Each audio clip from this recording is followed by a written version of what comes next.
JSU has the UFC card look tomorrow. Dude, it's an absolute. You're about to instigate him again. No. I'm just going to talk for a half hour about how Chimaev's going to lose. No, I didn't. All right, stop. We're not talking about that fight. It's an absolute banger of a card, Steve. And no!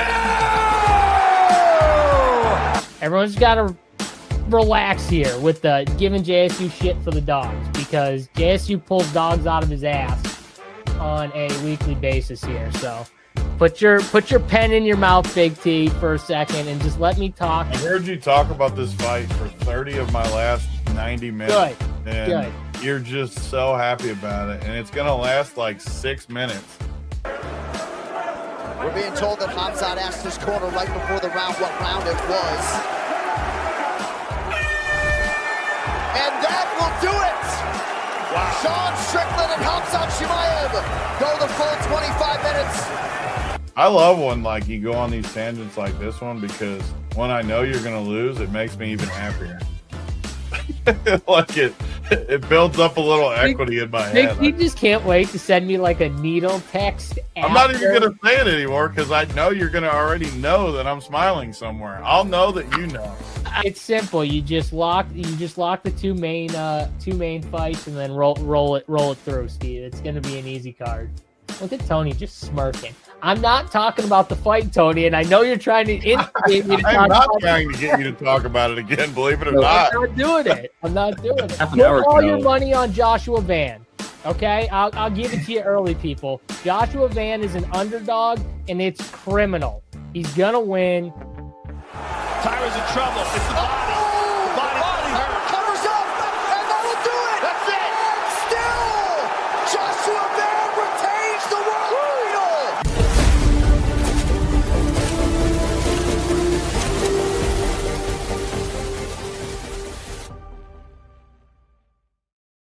Run Pure Sports here with the UFC Fight Night. On this day, we have the MVP card as well. It is top to bottom fight day. And what an opener from JSU. Did you just cut all that up yourself? I mean, courtesy of Paramount, Josh Van, you get there, Sean Strickland. I may have been asleep for that one. I got up to Josh Van, and I'm like, I know what's going to happen. Main event's going to be boring. JSU, are we on fire or what, man? I mean, we'll run down last week, but I mean, we are just giving out winner after winner after winner on this show. Yeah, and we're trying to, hold back and keep the people safe from these minus 500 locks that everyone thought was going to happen. I tried to pump the brakes a little bit. You know what I mean? Hamza's a great play for DFS. I tried to pump the brakes on people betting him by sub. I told everyone the fight was going over. The fight went over. I told everyone the fight was going to decision. The fight went to decision. I told everyone that Sean had a real chance to win. Sean had a real chance to win, apparently, and didn't get mauled like everyone thought by sub. So, I mean, the people that just bet Sean to lose by sub blindly, it's a bad bet, man. It's a bad bet. Dude was getting taken down, but he was not going to get held down, and that's what happened in that fight. And I don't want to hear Mike weight cut this. Friggin' Sean, he's got like no shoulders. I mean, the guy's fighting. He's got a tear, a slap tear, whatever else he's got going on. Sounds painful, dude. Sounds like Sean didn't have full shoulder in his shots. I mean, he was saying he got shoved into whose gym was it? Was it Polano's gym for like Pereira? He was pushed into a wall. Instead of, they didn't have the little cushion on the wall. So he just says, whatever, I'll push it back in. And I guess they work it in. And he just continues like in training. What is it, a week out? It sucks like when your shoulder pops like that too. The frequency at which it can like repop or pop out again is like so easy once it pops out the first time. So against a wrestler that's going to body lock you to death. Yeah, fucking insane. And then the underhook is your best friend. I forgot about this too. You did, yes. I told you. Well, because though, here's the thing. The only reason people didn't love the takedown line was because a lot of people thought this fight's going under. Chimaev's going to win in the first 2 rounds, at which we're probably not going to get or there's a chance we're not going to get the over on that. Obviously, if you like the over in the fight or the fight to go to the cards, the over just made all the sense in the world. And yeah, so it all kind of aligned. But yeah, the over on takedowns, 4.5, we locked that up. That was easy money. I think he got 9. So we hit the ladder up to 9. That was fun. You gotta go through everything we hit. Like, you talk about trying to prevent people from going to Strickland. Weeks ago, I was the one saying nobody should be betting Tim Elliott that's almost 40 years old. Like, we're continuing to do these things. So you have to observe when and then we don't go live when these money movements happens, but I mean, Joaquin Buckley, that is bizarre. It'll never come out, but I think there's manipulation in lines now as well. Well, that's something different. Yeah, I kind of, we'll get to that in a sec, but I did take Strickland plus 5.5. Not that, that's all right though, Steve, because if you took Strickland plus 5.5, that means you had faith in me telling you that the fight was going over and it was going to the cards. You had faith that Sean Strickland wasn't going to get rolled in the first 2 rounds, like the majority of people out there saying that was going to happen. So plus 5.5 still paid out money at the end of the day. So love to see that. And I mean, the chat is hopping in the morning here. It's a fight day with MVP as well, Rousey and Carano. Let me steer us towards DeJorn Santos. You and I talked about it on the show last week. What did we say? Durable guy, going to war. They're going to bite down. He'll prevent the takedowns. I said ladder everything on this fight. I said do the fight total as a whole, Susni Karniev and DeJorn Santos all overs. The capped out ladder. You had that striking ladder with the significant strikes. That was your best call of the show, and it hit obviously, and obviously the dude Susakayev got the finish at the end. And if you remember, Mike, I said the only way we're betting Susakayev is by submission. I said that's the only way we're betting Susakayev is by decision. We literally called that fight perfectly. We got your significant strikes way over for the ladder, which was one of your best calls of the week for sure. And then we got the sub at the end. It couldn't have went any better, honestly. That particular one, I was just smiling and smiling. I'm like, they're striking, and I'm like, there could be a finish maybe, and bang, he just gets it with the last few minutes. Kopylov, you and I both loved him last week. He struggled, slower starter, I would say, but man, his power is super underrated, gets there as an underdog. We are the underdog guys, man. Josh Van, you nailed it right off the top, but you know what I said?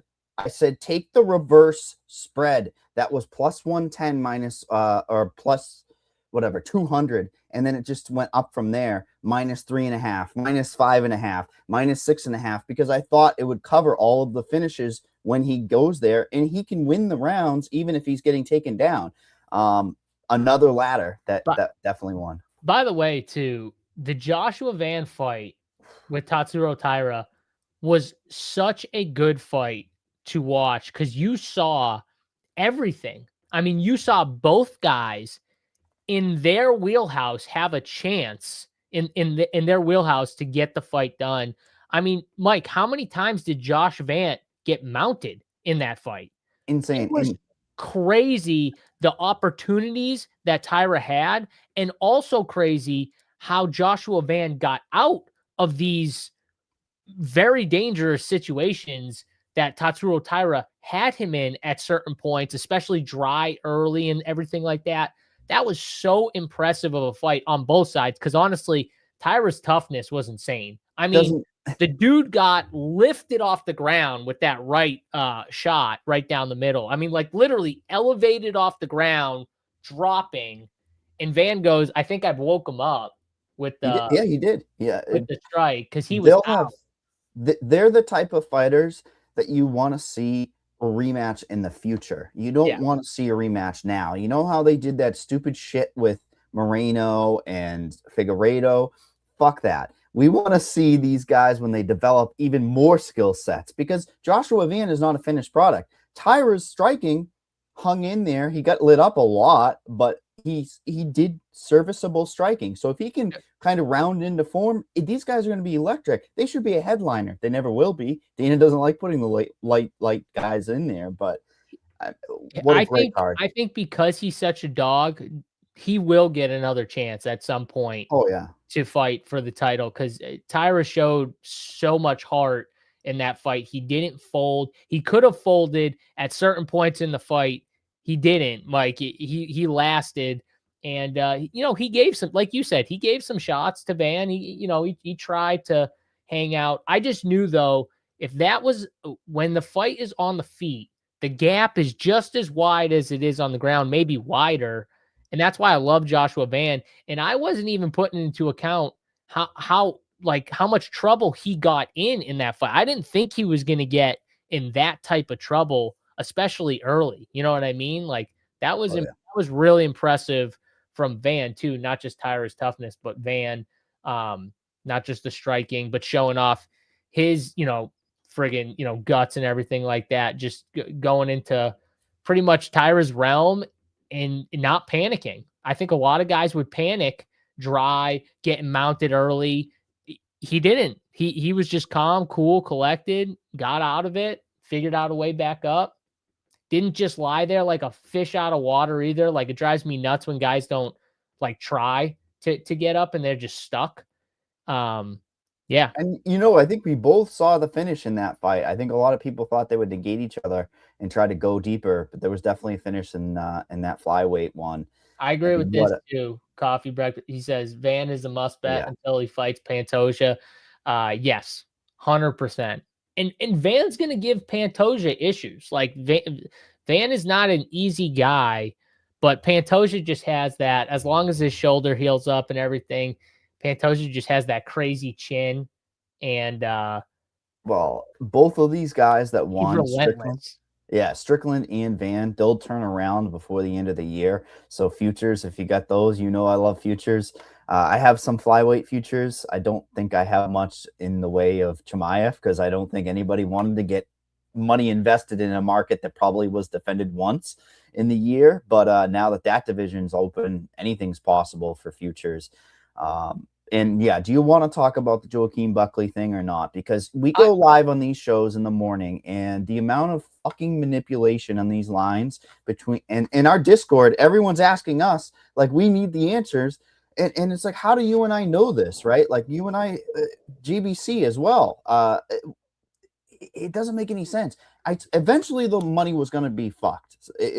Totally. You knew it. I knew it. But what did it take? It took Sean Brady going in there and blanketing a guy for 15 after he was a minus 250-ish, minus 200 early in the week. And he closes what? Plus 145, plus 160. Yeah, it really did suck. It sucked for me because I had Sean Brady in my core. I obviously talked up Sean Brady heavily on the show. I said, I pretty much said like he could do what he actually did. And then you start to see that line just go insane.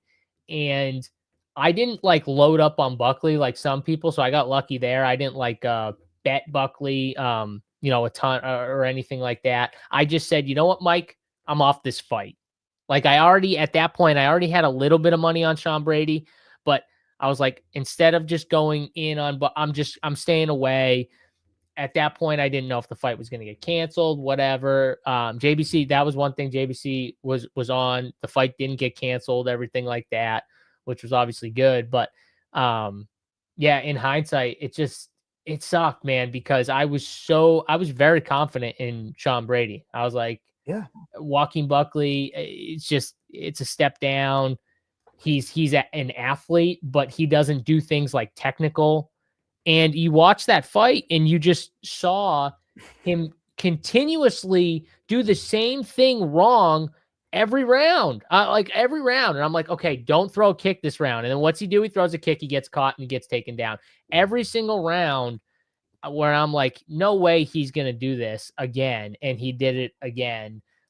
And it sucked to watch, but I don't know if I had a take on the actual line movement or anything like that. I hate these situations though, because there's something manipulating that line, whatever it It was. has to be the situation with the nose. If you looked at the week, Sean Brady had to have been sick. He had the nasal strips on throughout the whole week. Yeah. The public probably caught up to it, and it took one syndicate to move the fuck out of it. Then that FOMO comes into play, right? Oh shit, I moved. This has to be sharp. So then all more money comes in. It only takes one group of, the big boys that just say, hey, tout this out, and then the core group of people move the line, then everybody else moves it. That's what's going to happen. And I've been saying for weeks that eventually we're going to get bit in the ass. My first one was that I keep pointing to was avoid that Tim Elliott movement. It's a guy at home. I mean, technically, not really, though. Brady was closer to home for this fight. I mean, I'm pretty sure Pennsylvania. I don't think he's New Jersey, but it's like it was a game matchup that they thought he could win. They're not going to give him. I mean, he definitely could have gotten caught by Buckley, but he made it look so easy. And you and I cored him because we knew the upside for fantasy. I come from fantasy land. Like, I love DFS. That's where my basis is. When I come to this show, that's where my mind originates. And how are we supposed to play DFS lineups when this constantly happens? I mean, you got to look at the other side of the coin, right? It's opportunity, but that opportunity and risk is going to be inherently exacerbated, is it not? I mean, I was actually surprised how Sean Brady was still pretty decently owned. I thought a lot of people were going to come off of him, and he was still like somewhat owned. I'll tell you why. A lot of the contest, price, but it's the contests are closing way earlier than filling, rather, way earlier than they ever have before. And I think people just make their lineups and it's out of sight, out of mind, right? A lot of the public. So I'd say, you're 60-40. 40% of the people don't even touch their lineups after they make them. And I think he was a first click for a lot of people earlier in the week. Yeah, I agree with this. He had a bump on his knee or bubble, whatever it was. That was another thing he had. So I think it was that, but obviously it didn't matter because he still did what he does to. We'll hit one more question. Said, who do you think Strickland should fight next? Here's the problem, Coffee. There's think and then what the UFC wants to do. Here's my take quickly. I think he should fight Imavov. He won't. There's no rematch, right? But they'll give him Barajo or oh no. Well, no, they're gonna try to feed him that type of situation. They're not feeding him that situation. No way. Because he's beat it already. He's shown the blueprint. You know what they need to do is just do the rematch. Yeah. Give us Chimaev Strickland too. I want to see it. Chimaev wants it. I don't know if Strickland wants it, but. And only in the USA too. Strickland's like, fuck this. I'm not going anywhere overseas anymore. USA, motherfucker. So at least we have that under our belt. That he won. It should be. It should be wherever he wants it, honestly. As long as they'll accept the fight. Which I can't imagine Sean Strickland will say no to that fight again if they want it. Yeah, I mean, to be fair, wouldn't fucking Joe Pfeiffer versus Sean Strickland be kind of fire right now? That'd be a good fight. It'd be really good. If that's the case. It's not going to happen, but regardless, hey, we've got a shit ton of fights to break down today on the UFC, and we get ready for the longest show ever, people. Yeah, we didn't really say it in our header on Twitter or anything, but we will break down a little bit of the MVP card, some of our good plays. We got pick six for combined card. We'll have a pick six for we could have a pick six for just the MVP card, I'm sure. I mean, we probably could. Because it is a lot of fights to go over. But what is better than breaking down the first fight of the night was Shauna Bannon versus Nicole Cagliari, both on the chopping block here. We have Cagliari down to a minus 290 favorite on DraftKings Sportsbook. Nothing but money coming in on her. Shauna Bannon, Mama B, plus 235. She just wants to slow the pace down and play her long-distance kickboxing. Her jab is her goddamn kick for Shauna Bannon. And it's cancerous for DFS when it gets off because there's not a lot to be had. But it's kind of a styles clash to a certain degree, is it not? It seems like Cagliari will want to get on some takedowns. There's a high ceiling, I think, for Cagliari on this particular slate and for fantasy. Bannon is a no play for me. She'd have to get a finish. She'd have to do that crazy shit where Tumar. I mean, if Tumar is knocking you down, that's a problem. That's a problem. That's a big problem, GSU. I think it's sneaky finish here. I think Cagliari absolutely is in play to get a finish herself. I don't think people are going to want to go there. I like playing best on market. Look at what I have uncovered already. Plus 350 inside the distance for Cagliari. Look at the average odds out here, JSU. Plus 285. So I'm getting 70 cents basically of value. I'm going to be clicking that before the show is over. And I don't care because I've been waiting to fade and get Bannon out of the UFC. This is the type of girl that's going to push hopefully for the finish in a higher ceiling in the UFC as well, right? Like Cagliari could be a 50-50 fighter, whereas Bannon's just, I don't know, stick to OnlyFans. We have like 6 OnlyFans girls on this particular slate, GSU. Yeah, a lot of chick fights. We had the golden card with 0 chick fights recently. Now we get this card with 4. I think it's 4 chick fights if I remember correctly. Mm-hmm. So this is our punishment for having that great card, but it was worth it. That card was awesome. This fight, Shauna Bannon, I'm with you. I'm not a big Shauna Bannon person. I've bet against her in a bunch of her fights. Probably almost all of her fights. Honestly, I've won a couple, I've lost a couple. The Tumar fight, that was seriously unfortunate because she got dropped by Tumar, which is absolutely insane to say. And then Tumar got caught in that submission. But that sucks. And then you lose to Sam Hughes. Sam Hughes is a dog, she's old but dog. And I do think Nicole coming down from, I think she fought at 125 last time out. Going to 115. This is going to be a massive clash, right? You've got Nicole who wants to get inside to find the takedowns, body lock, stuff like that. She does have that upside. So for DraftKings scoring, I do think she has some upside here. Where Shauna wants to stay at range and, like you said, kind of just use her kick to keep Cagliari off of her. Pretty much, she doesn't have a ton of power. She might be slightly the better striker, but that's not saying much. Honestly, it's just Nicole's, more of a wrestler grappler type here. So it's kind of which style wins out. I get people saying maybe the line is too wide and that's why they're betting Shauna Bannon, but I can't do it. I like Cagliari here. I think she could find a sub in this spot. Let me show you. And I would say, let's see her takedown line. What is her takedown line? 1.5, which is over now, juiced minus 150. Now, here's the problem. I feel like she could probably get over that. You know why, though? Is they think that there could be a finish with it being 1.5. Typically, you would imagine that line being 2.5. So basically, that's the weird thing we get. That makes me feel better about the inside the distance, though, with Cagliari. I like it a lot. The sub only is plus 450. Did you see what I was coming up with when I looked at the chart here for the 2.5 total? It's starting to get bet down 70 cents of movement to the under 2.5. I don't like totals. Hate the under 2.5. I don't like the totals because I still want to cover the finish. By the way, I know Nicole lost her last couple fights. But Carly Judiz and Ernesta Carrasqueta, those aren't like bad. They're not bad fighters. Honestly, they're pretty good fighters, to be honest with you, or solid fighters for female. So I put way more stock in like that, even in a loss against those type of girls. I mean, lasting, got to the 3rd round with Carly. Obviously, Carly was just a step above her, especially on the feet. But, Ernesta going to a split.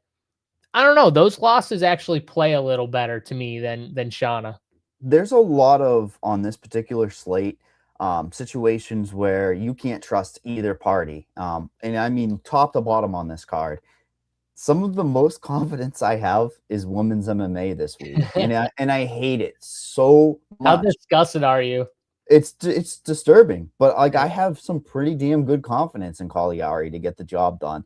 When you look at the other way to break it down, I like my the spreads. I know some people don't, but the minus 3.5 to cover the spread, that's winning basically all but one card, is plus 110. So you could attack it that way as well. But yeah, I like her just as much as you do. Probably 30% owned, I'd say, in DFS, which is a little concerning. That's a little high for a lady that, is competing with Tommy Gant and Malcolm Wellmaker. Yeah. So that's the problem on I'm that actually side of things. surprised that she's going to be 30%. That actually tells me that it makes me even feel better about this. She's a good bet, honestly. When we do our sheet, isn't the first fade Shauna Bannon? It's like the first thing I put in. It was the first thing I ever put in there on this sheet. It's just, she just does not score at all. But definitely a fight that I like Cagliari in. I will be targeting a lot of. And that's just the state of MMA. An ugly fight to start it. Both ladies have a bunch of losses, but that's where we are at the moment. Also, Cagliari, did you know, had breast implants in, chopped them off. That's how she's making weight. I did not know that. She took the fun bags out and she makes weight now. So that's why. The titty size down? Is that what happens? Drop the cup? She cut down. Yeah, she cut those down. Oh, maybe she cut them off. I don't know. I don't even care. What I care about is a 37-year-old Daniel Barres now as the underdog in this fight. He opened as the favorite. I saw him be the favorite, and obviously on fantasy priced as the favorite, but now he is a plus 136 underdog. I think people caught up to that. Hey, Gurule is not as bad as his record shows. Gurule, no wins in the UFC, a guy who came in off of the Nick Piccinini. Remember that fight on Contender Series? Yep. Taken down a shit ton of times, but bit down on the mouthpiece, stayed in there, a shit ton of strikes. I think this could be a war. This could be one of those sneaky bangers on the card. Barres is a guy who typically has about 5 to 7.5 minutes of cardio, and then it falls off a cliff. Another fight where I think the book is saying, oh, we think it's going to go to a decision. We think it's going to go. I think there could be a finish in this fight. Anything you're seeing or a big, the movement on this one makes sense to me after, it was like a pick'em fight, and now we're down to a minus 162 because I think the volume's there. I think Barres is going to have to get Gurule out of there in 5 minutes, and that's his win condition. Yeah, so the line is going towards Gurule now. I just don't love Gurule. I don't love a guy who lost a mostly striking match to Jesus Aguiar. That's not a good sign when you're losing like I said, a mostly striking match to someone of that caliber who wants to get to his grappling. That's pretty bad. And I think people off the Piccinini fight were trying to pump this dude Gurule up. He's one of those guys, like, I think he's solid, but he's like, there's nothing like super special about his game. You know what I mean? He's just like, okay, he's not like super dangerous. He is tough though. He will keep, trying, but against a lot of the fights, he's just been behind against a lot of these guys, obviously. And Poirier, I think, is a good fighter, so that loss isn't that big of a deal to me. But the Aguiar loss, the way he lost that fight, that's kind of concerning. Daniel Barres is someone, win or lose, he's trying to, push forward and stuff like that. Andre Lima's just, he's a beast. I don't, scoff at that loss. Fiallo, in the grappling exchanges, he's going to beat a lot of people. And then the one win is the Alta Moreno win, who's an okay fighter. So I lean Daniel Barres. I'm not going to go with the line movement. I'm not trusting Gurule at minus 162. I would bet the dog here, or pass on this fight. And I think that's what I'm going to do. I think it's Barres or bust. I think Barres has maybe a little bit more of the finishing upside, even though I don't think this fight finishes. I think both these fighters, they go to the cards. I wish I had the Shui bet in me, because I would take this fight finishes. It just screams. What's the fight to go to decision? Just like, fight to go to decision distance. Minus 135. Minus 135, best price out there on market, DraftKings Sportsbook, which we, again, it's a credos of mine. You want to get value, that's the best line. I think that's probably the play. Don't JSU, don't do it. Barras is, neither of these guys are probably UFC like caliber, because look at this negative differential for Barras. You're talking about a near 2.5. Well, yeah, basically 3.65, absorbing 5.95. That's not UFC caliber. At least you knew with Gurule he should fucking throw. He should. I like the over on strikes too. Both these guys. Guys don't fall for that. I got to push back a little. I think both these guys are going to go over on strike, but it plays into my decision. You don't like decisions. So. No. And I see that, right? Like, it's how you correlate things is what matters to what the props are. And I would be definitely putting the under on Barras strikes. Sorry, but I have to push back. So are you betting inside the distance for Gurule? Or are you thinking he gets a decision win? I think that Gurule probably finishes him. I think he probably finds it. And it's my thought process is that he slows down so much, Barras. It probably would be knockout too as well, because I think that he's just 250 inside the distance. Then Mike, it's not bad. Get in on it. I know. I'm gonna be trying to chop something. I'll probably get greedy and take like over 5 minutes. Hope the Barras can hang in there. It's the age difference for me. It's only 5 years. I think Gurule, like, again, has been tested. Barras has been knocked down, if I'm not mistaken, in the past, or at least hurt in one of them. I agree with Brandon. I don't think either of these guys are UFC level. See, I can agree with it. Yeah. I don't think Gurule is, but we're forced to take a pick here. Fantasy wise, I can't. You're gonna have super low ownership on your Barras play, probably lower than 10% or less. The problem with Barras in DFS terms is I think there's a lot of good mid-range plays. So it's going to be all about how you rank them. Then how do you play Gurule? Gurule's a first click cash type of play on this slate because he's 8K and a minus 160. I know how I play him. I X him out. For GPP, yes. I don't know about cash. I think we don't talk cash games versus GPP, but that's different. Yeah. But I think that, you have to take that value of the minus 160. And yeah. I like us battling. We went 1 for 1 on us liking the women's. Can't agree on everything. Then we go, I think there's a finish, and it could be Gurule. You think Barras, and that's ugly. I mean, it goes ugly to OnlyFans battle of the night, boys. We have Elise Ardeline versus Polyana Viana. We have Elise Ardeline, a minus 185 favorite. Polyana Viana come back a plus 154. Technically what Alex Pereira's ex, I guess, at this stage. Both of these ladies like to go to a decision. Viana typically always has a better inside the distance because she's got the jiu-jitsu in her back pocket. But is this girl taking this serious at all? I don't know what to make of Polyana, because like, she's clearly talented on the mat, but she constantly is that prototypical mold that I like for fantasy, meaning when she's on her back playing the guard game, she's giving up points. I fucking love that for fantasy. I told you I liked multiple women on this slate. Ardeline's big fat ass is my play here, man. That OnlyFans is going to get some more subscribers after this, because she should have her way. And I mean, on the feet, she is throwing so much volume. It's super impressive for a floor for fantasy. I'm very intrigued to see if this is like a dominant win, 30-27.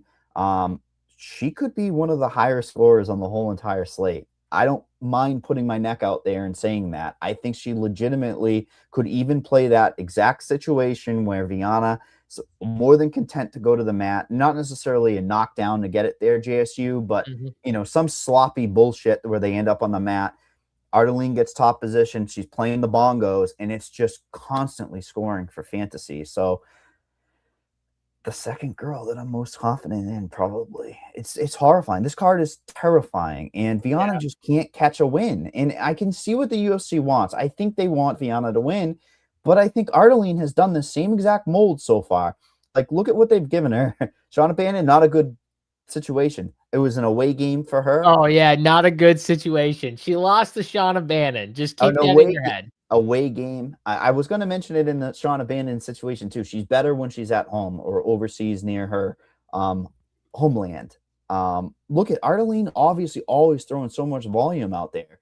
And I think there's a high ceiling for fantasy in this particular fight. And I'll grant Viana probably has a good amount of 5 minutes of equity. Like she probably needs to get a finish. And I think for fantasy, you have to keep her in play.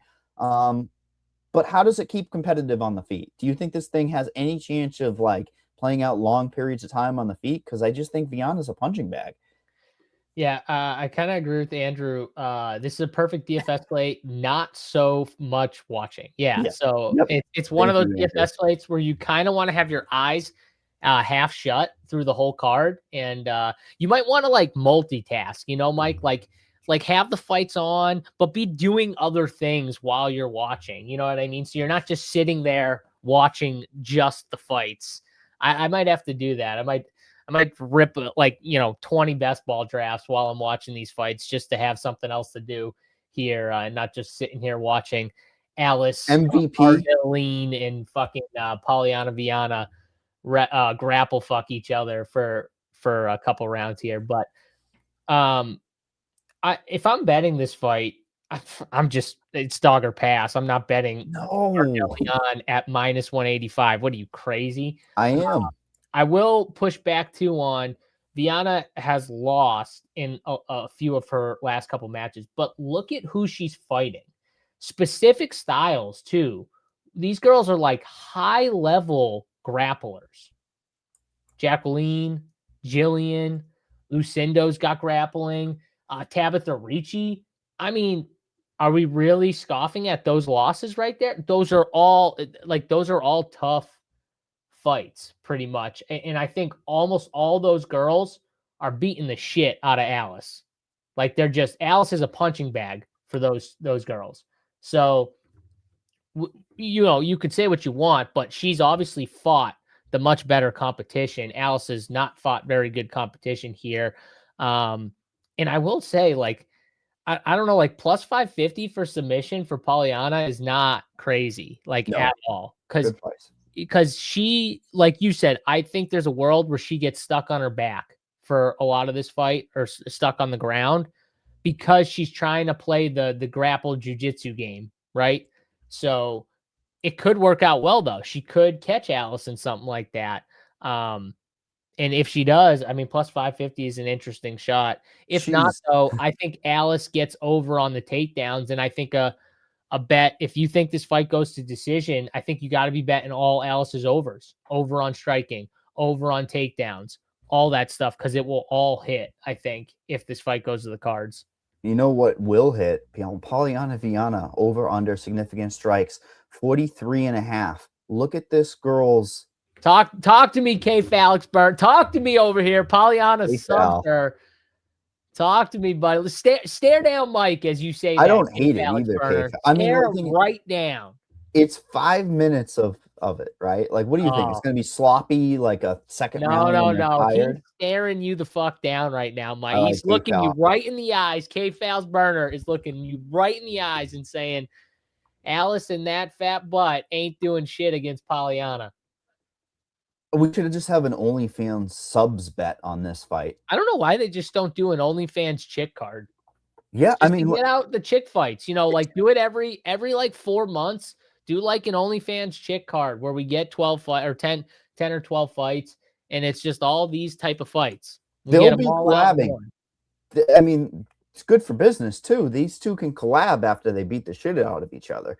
But look at the total. I mean, Coffee buries the lead for me. I mean, come on, man. Obviously, I'm on the under 43.5 significant strikes, minus 115 on DraftKings Sportsbook. She's only gotten over it twice.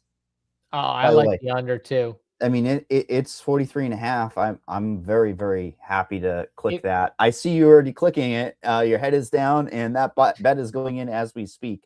And I think it correlates very well to the grappling. Viana, even in the decision, has such a small floor, 43.5. it could be covered by a finish for her as well.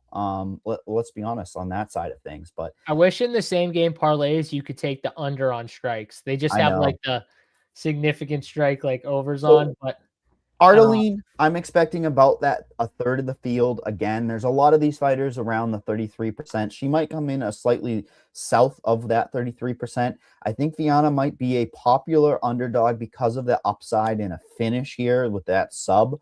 Definitely in play. pick six will be at the end, Andrew. We're Yeah. gonna do the pick six at the end. So we'll get the pick six. Don't worry. Both cards. We'll do a pick six for both cards. Exactly. I mean, we go from 3 of the uglier fights to it's a Cody Brundage fight week, folks. And we have Andre Petrosky, who ran his head straight into a guy's hip bone and got knocked out before. So, I mean, it just goes from ugly to ugly to ugly. Andre Petrosky minus 162 on DraftKings Sportsbook at the moment. A little bit of money coming down on Bumdage, as people call him, Cody Brundage, plus 136. Is this the most winnable fight that Cody has? He has to be, right? Like, I'm not entirely sure that he could win. And I mean, I think it could be closer. Plus 136 is value.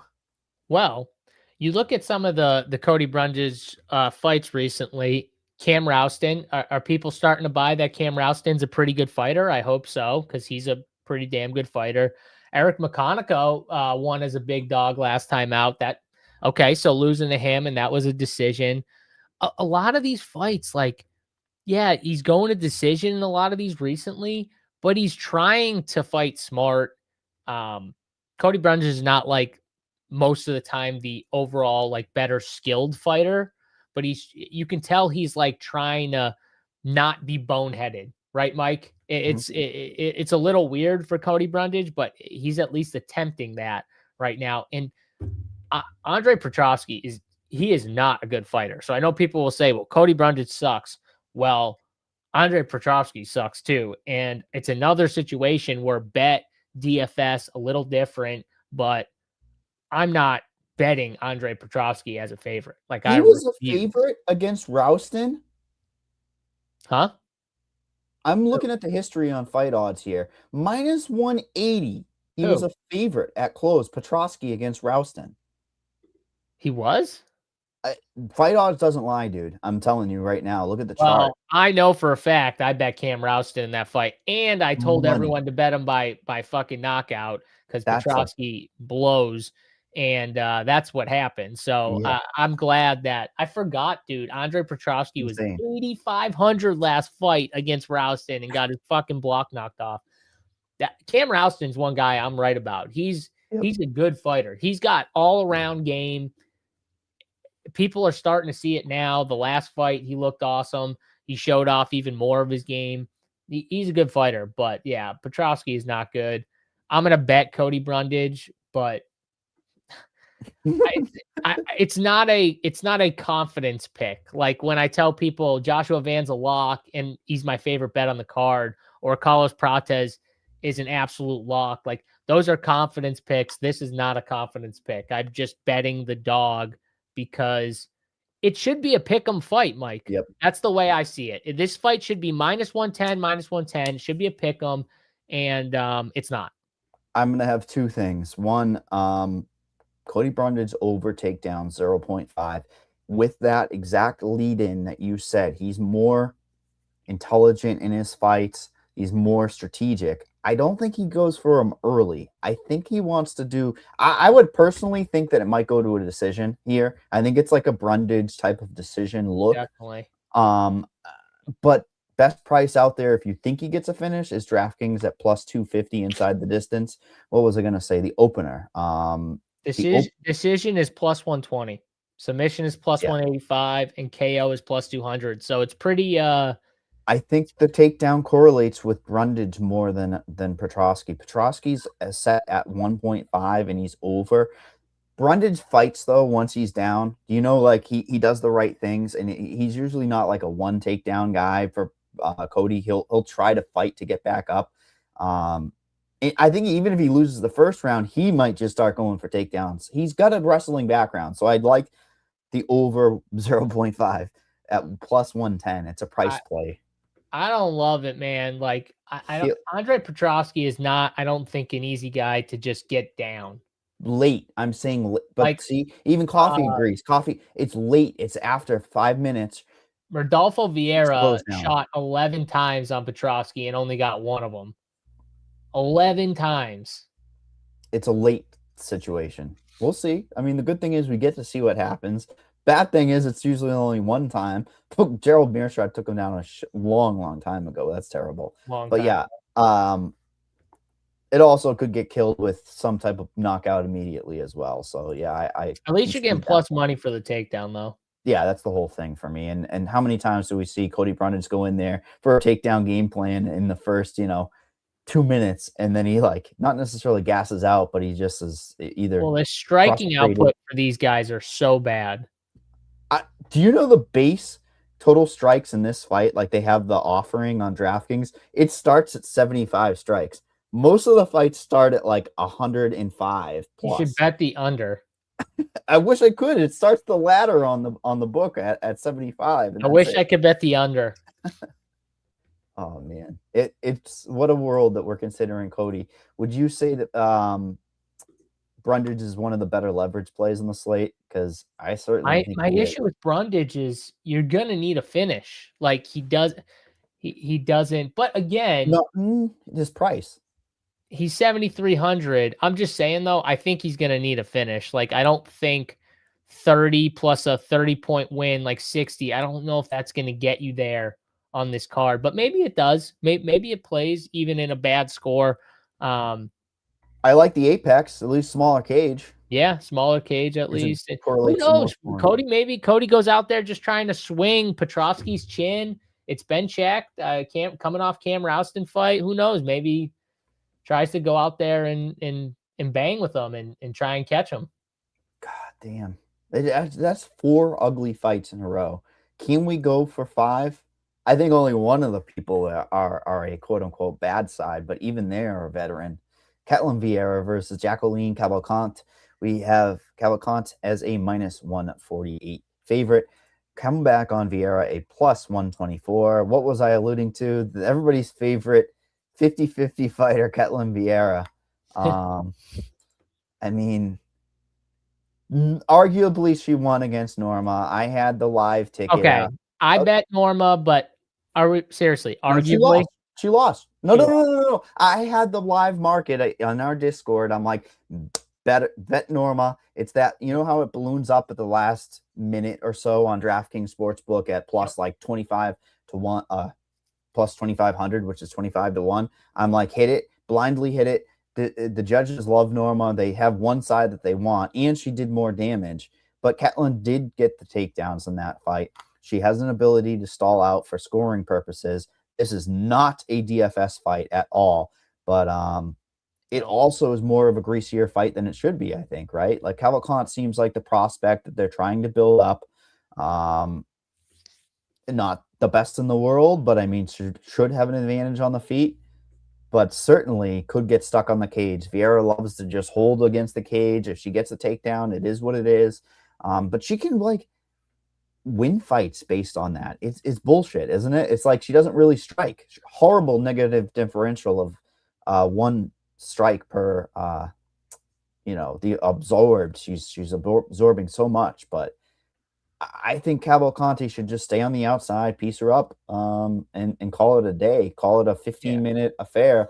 But the problem is, don't really touch this fight from. I'd even say betting. How do you bet this with confidence? Vieira typically goes to a close split decision.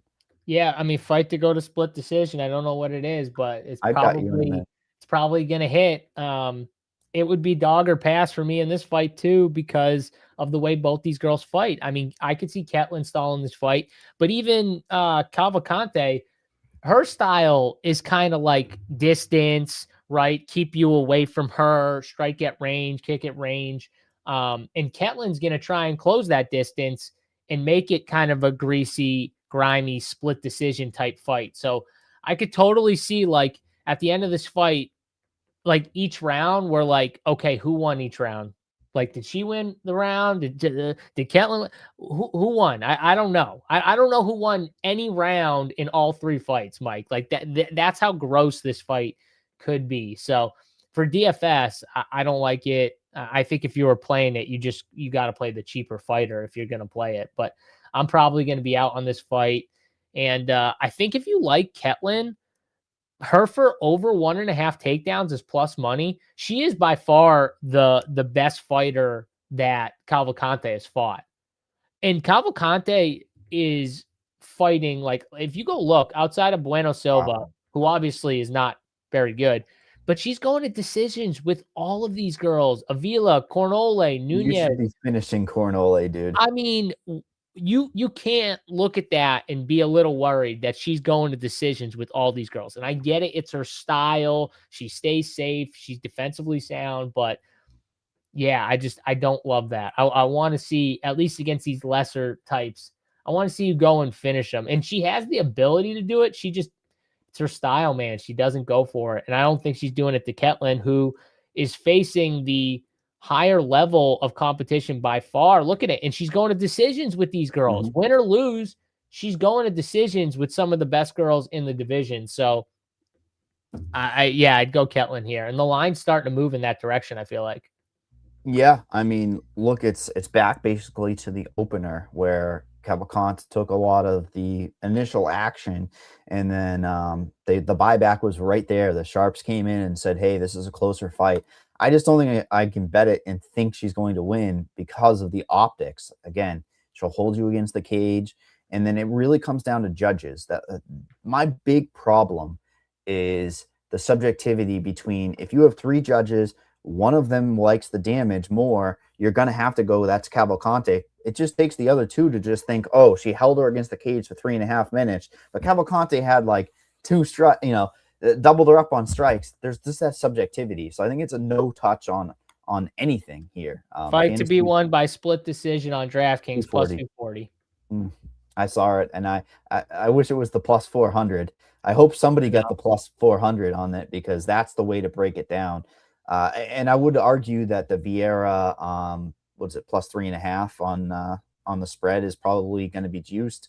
That would be another way to slice up the pie. But yeah, we go from ugliness in the first few fights to, if he was a little bit younger, I think one of the most elite prospects that we've seen in a long time, because DC is backing him. It's his boy, Thomas Gant, making his debut against another debutant. Late notice, Artur Minov.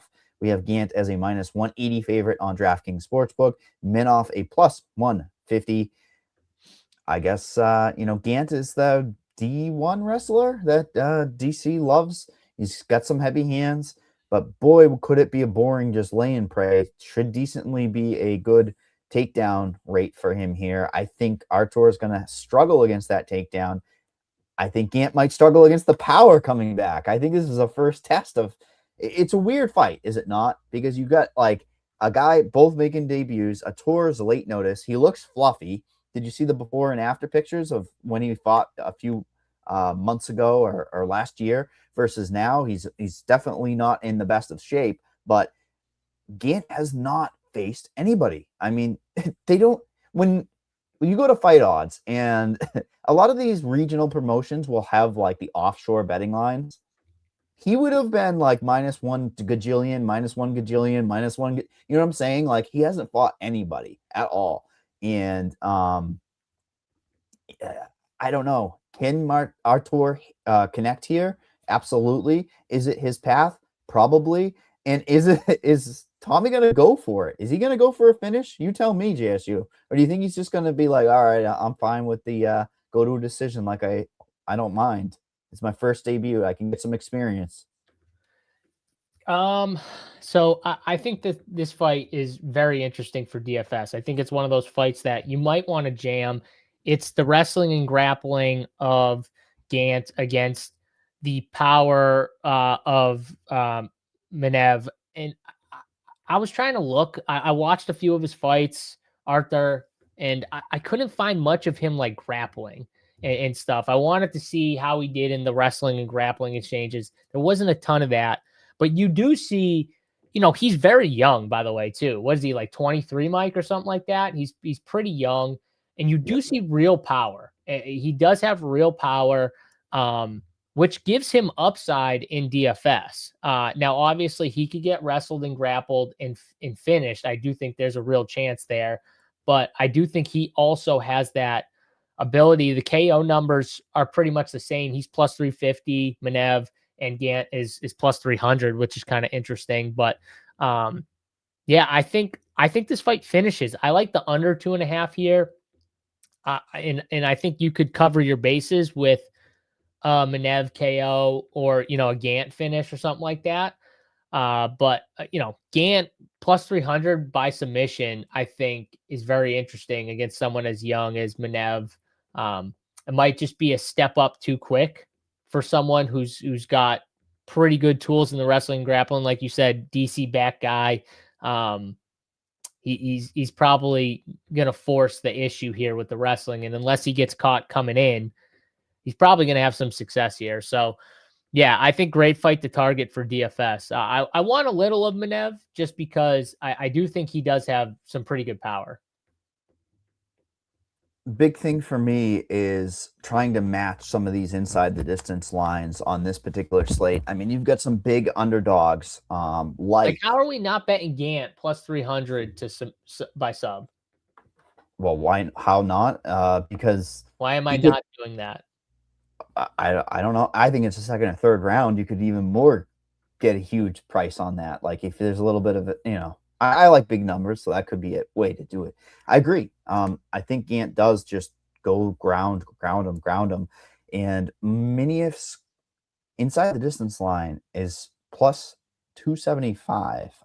And I wanted to just make mention of there's another fighter on here that has a pretty good inside the distance line for being a big underdog. I think that Ator is going to garner a good bit of ownership because think about it. The movement all week on his money line has been towards him. We look at the opener, plus 330. Imagine getting that price tag down to a plus 150. I just have a feeling that he's one of those guys. We'll talk about the Wellmaker spot. Gant was an interesting play, though, for fantasy. I think he's lower than 30%, probably closer to 25. And I think people are missing the high upside for fantasy. Like you and I think that could happen, right? Yeah. Oh, yeah. I mean, I think he's got massive upside for fantasy for sure. Yeah. So essentially, I was going to say if that ownership at Minief was less than like 15%, like say it's single digit, I think I'd be touting him a little more as a good leverage play. But now that ownership is catching up to him, it's less of a play. I honestly think this is one of the fights that I might just jam. I love that take. I fucking love that take for fantasy because you can do that on this card. Look at how many dogs on this slate actually have good inside the distance lines. Like plus 275 is not a bad inside the distance line for Minief at all. No, it's not. It's telling that they think that that's his path, and we know that he's a banger. So if this goes to the cards, I think he's losing. But he does have a chance, like you said. The line's telling you like he has a chance of catching Gant, and there's going to be somebody else. I'm going to be taking shots on that I don't fucking like at all because I think he's got a huge chin against a power puncher. And now that I see that Minief is a little higher owned than him, I might have to just put my flag in there. But yeah, Gant also, just for the record, not going to be a guy we're future betting. He's too old. He's not been tested on the feet. He probably does not do well with damage. So not a guy I agree with this. Gant should win, but a lot of I say it all the time. The most talented fighter doesn't always win, and things happen in fights. Like weird things happen that you just the better fighter doesn't always get there. Gant should though have a big enough advantage to win this fight. I mean, this might be the more 50-50 fight I've ever seen in the UFC because you look at Ivan Arslan versus George Tokos. These guys are just cannon fodder. I'm sorry, I don't mean to be rude, but like they were both brought in the UFC late notice just to get in there. At least with Tokos, like they give him the Junior Tafa treatment where it's like, all right, well, Let's take him down and get him out of there. And he could have gotten knocked out in that fight as well. And it's horrifying that the guy with more tools to win the fight is a plus 140 underdog, isn't it, JSU? It's like, what the fuck? Like, he killed go for takedowns.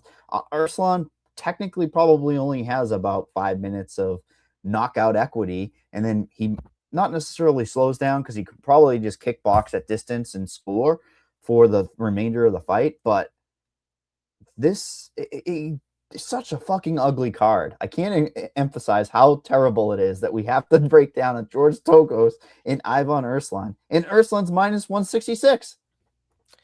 Yeah, I don't like this fight either. I don't want to spend too much time on this fight. I think Tukos is going to try and get some takedowns. I think Arslan he's shown that he can wrestle a little bit too, though. So I don't like the one thing I will say, like everyone's going to point to Arslan got dominated by Jimmy Crute, but Jimmy Crute's got grappling, like actual grappling. You know what I mean?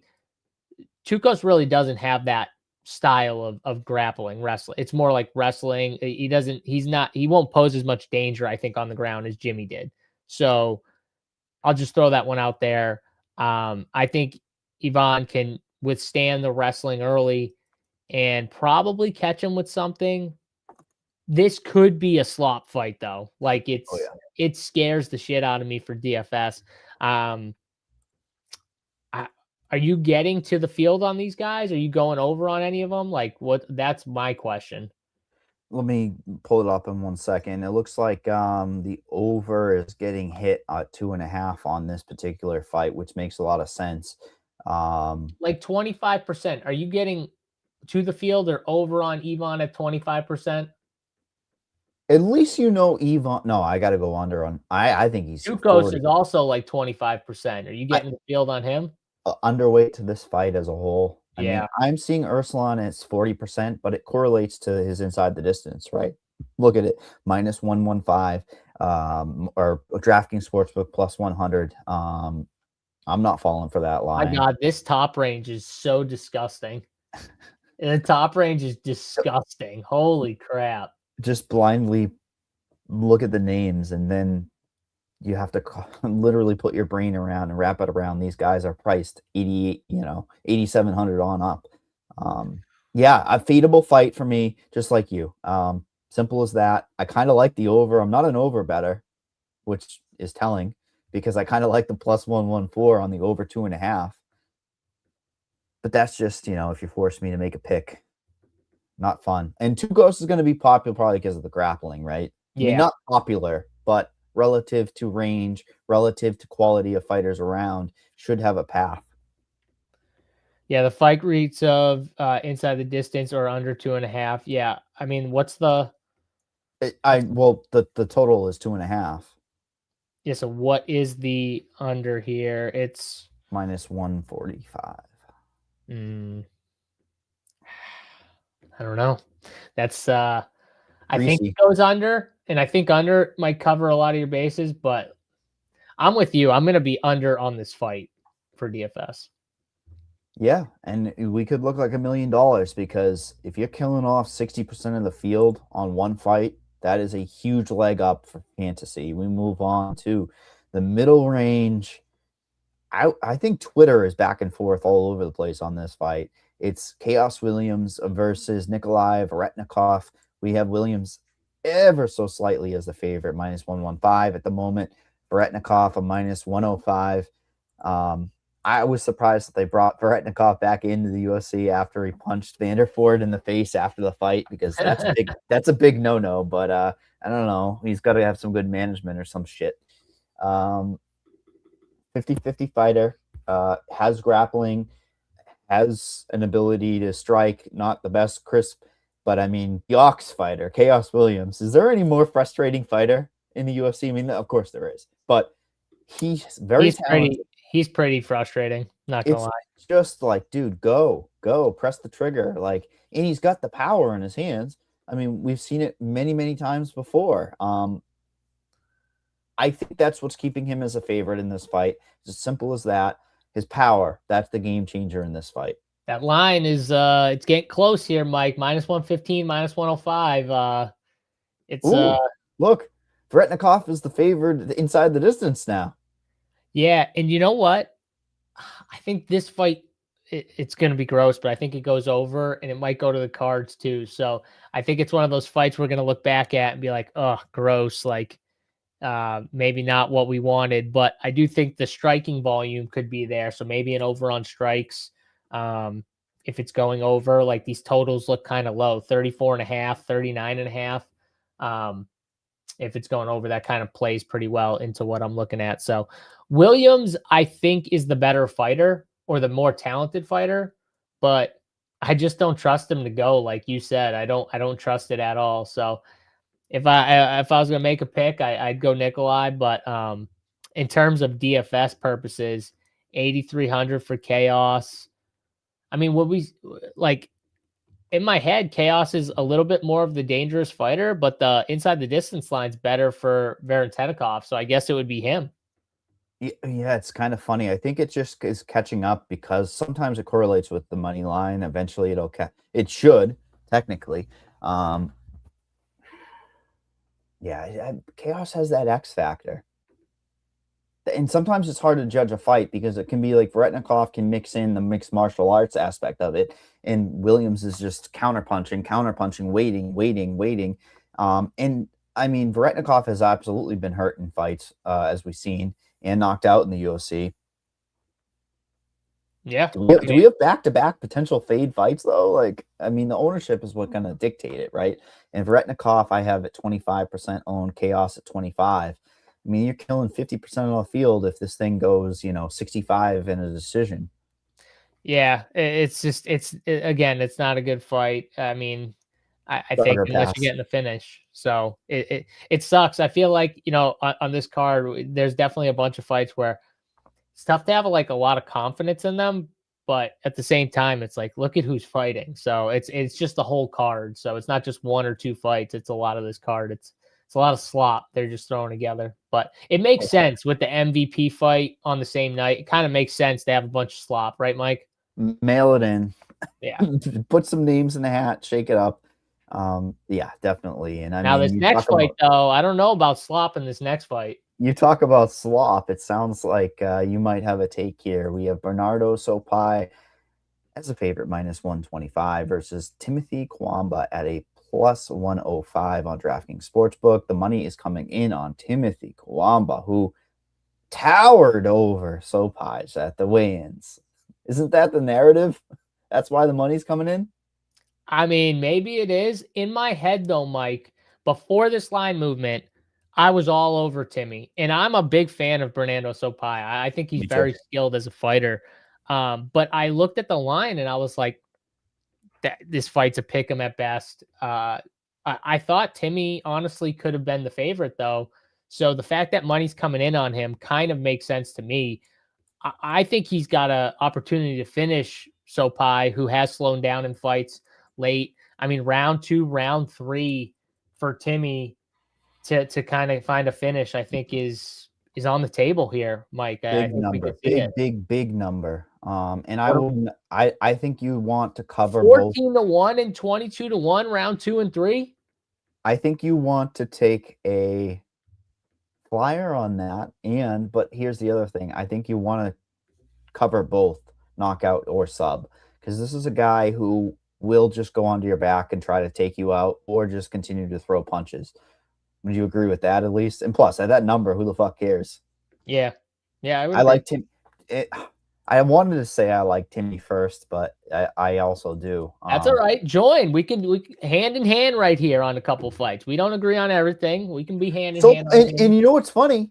You led with that you like Sopaj, and I liked him too coming into the UFC. Because I do, man. I think he's really talented. I picked him in his last 2 fights. He obviously got knocked out by Oliveira, which was a really bad knockout. Like really, really bad. No. Don't. He was dominating the first 2 rounds. No, he was winning. But I'm saying the way he got knocked out was bad. Like the look of it. You don't see guys get knocked out all the time.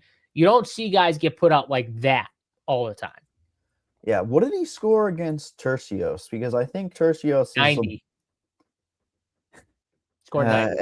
At that price at minus 333, he should be getting a 105. But yes, I like Timmy I as well. think this is a good DFS fight too. You can play for DFS. I think you can play both sides of it.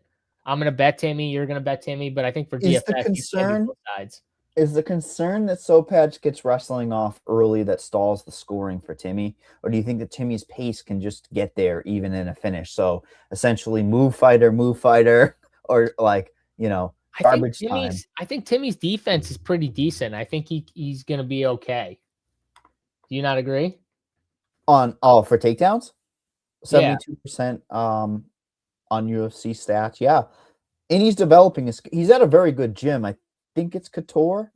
It's somewhere in Vegas he is at, but he's at a decent gym that should allow him a lot of good looks to stop these takedowns. I probably would like Sopatch if he was facing not Timmy that's so tall. The problem is he's got to go for those legs, and I think Timmy could catch him with like a knee or something as he's going for that takedowns. So talking through things with you sometimes just makes life a lot easier with where I want to be. What did you say for fantasy? I think for fantasy, you could play both sides of this fight. Yeah, I mean, Sopatch is going to be pretty owned, 25% probably. Kawamba with the money movement, I had it at 15%. I'll have to rerun things because he has to be higher owned now, right? Like, there's no way he's 15. Money movement towards him. Yeah, that's makes sense. Are you going to be over on both these fighters for DFS? Over on Timmy. I guess I have to be over on the whole fight as a whole.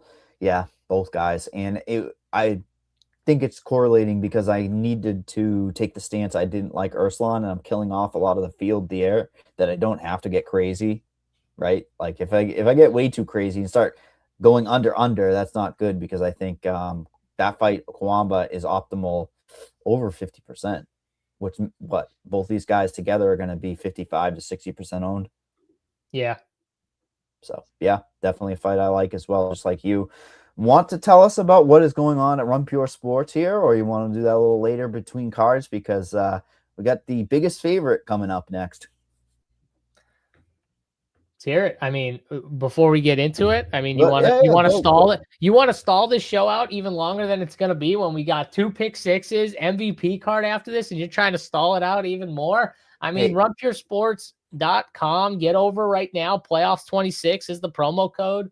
If you guys want to sign up, you want to check it out, you want to check out all the new tools, everything we got going on. We got WNBA packages, projections for that, a whole WNBA hub. We got the MMA, we got the golf going right now for the PGA Championship, MLB, NBA playoffs, all still rolling, content for it each and every day. Get on in, sign up now. Playoffs 26, get your 26% off, and let's roll. We're going to have new tools popping up, all throughout the summer here. We got a best ball tool that's coming out soon, which will be pretty sweet. I'm pretty pumped about it. I'm hoping next week it'll be shown next week. It's in the works right now. So we got a bunch of new stuff happening, new hubs popping up left and right for all these sports. Eventually we'll have hubs for every sport is the goal. So MMA hub, NFL, we're looking to get them for everything. And I mean, the community just continues to grow. I just don't know if there's a better place to get into is how passionate people are in the fight MMA Discord. I can imagine the other sports. I mean, I haven't really been in there for the NFL, but I can imagine how crazy that one gets. And we're all sweating each other. That's the best part of the whole entire thing.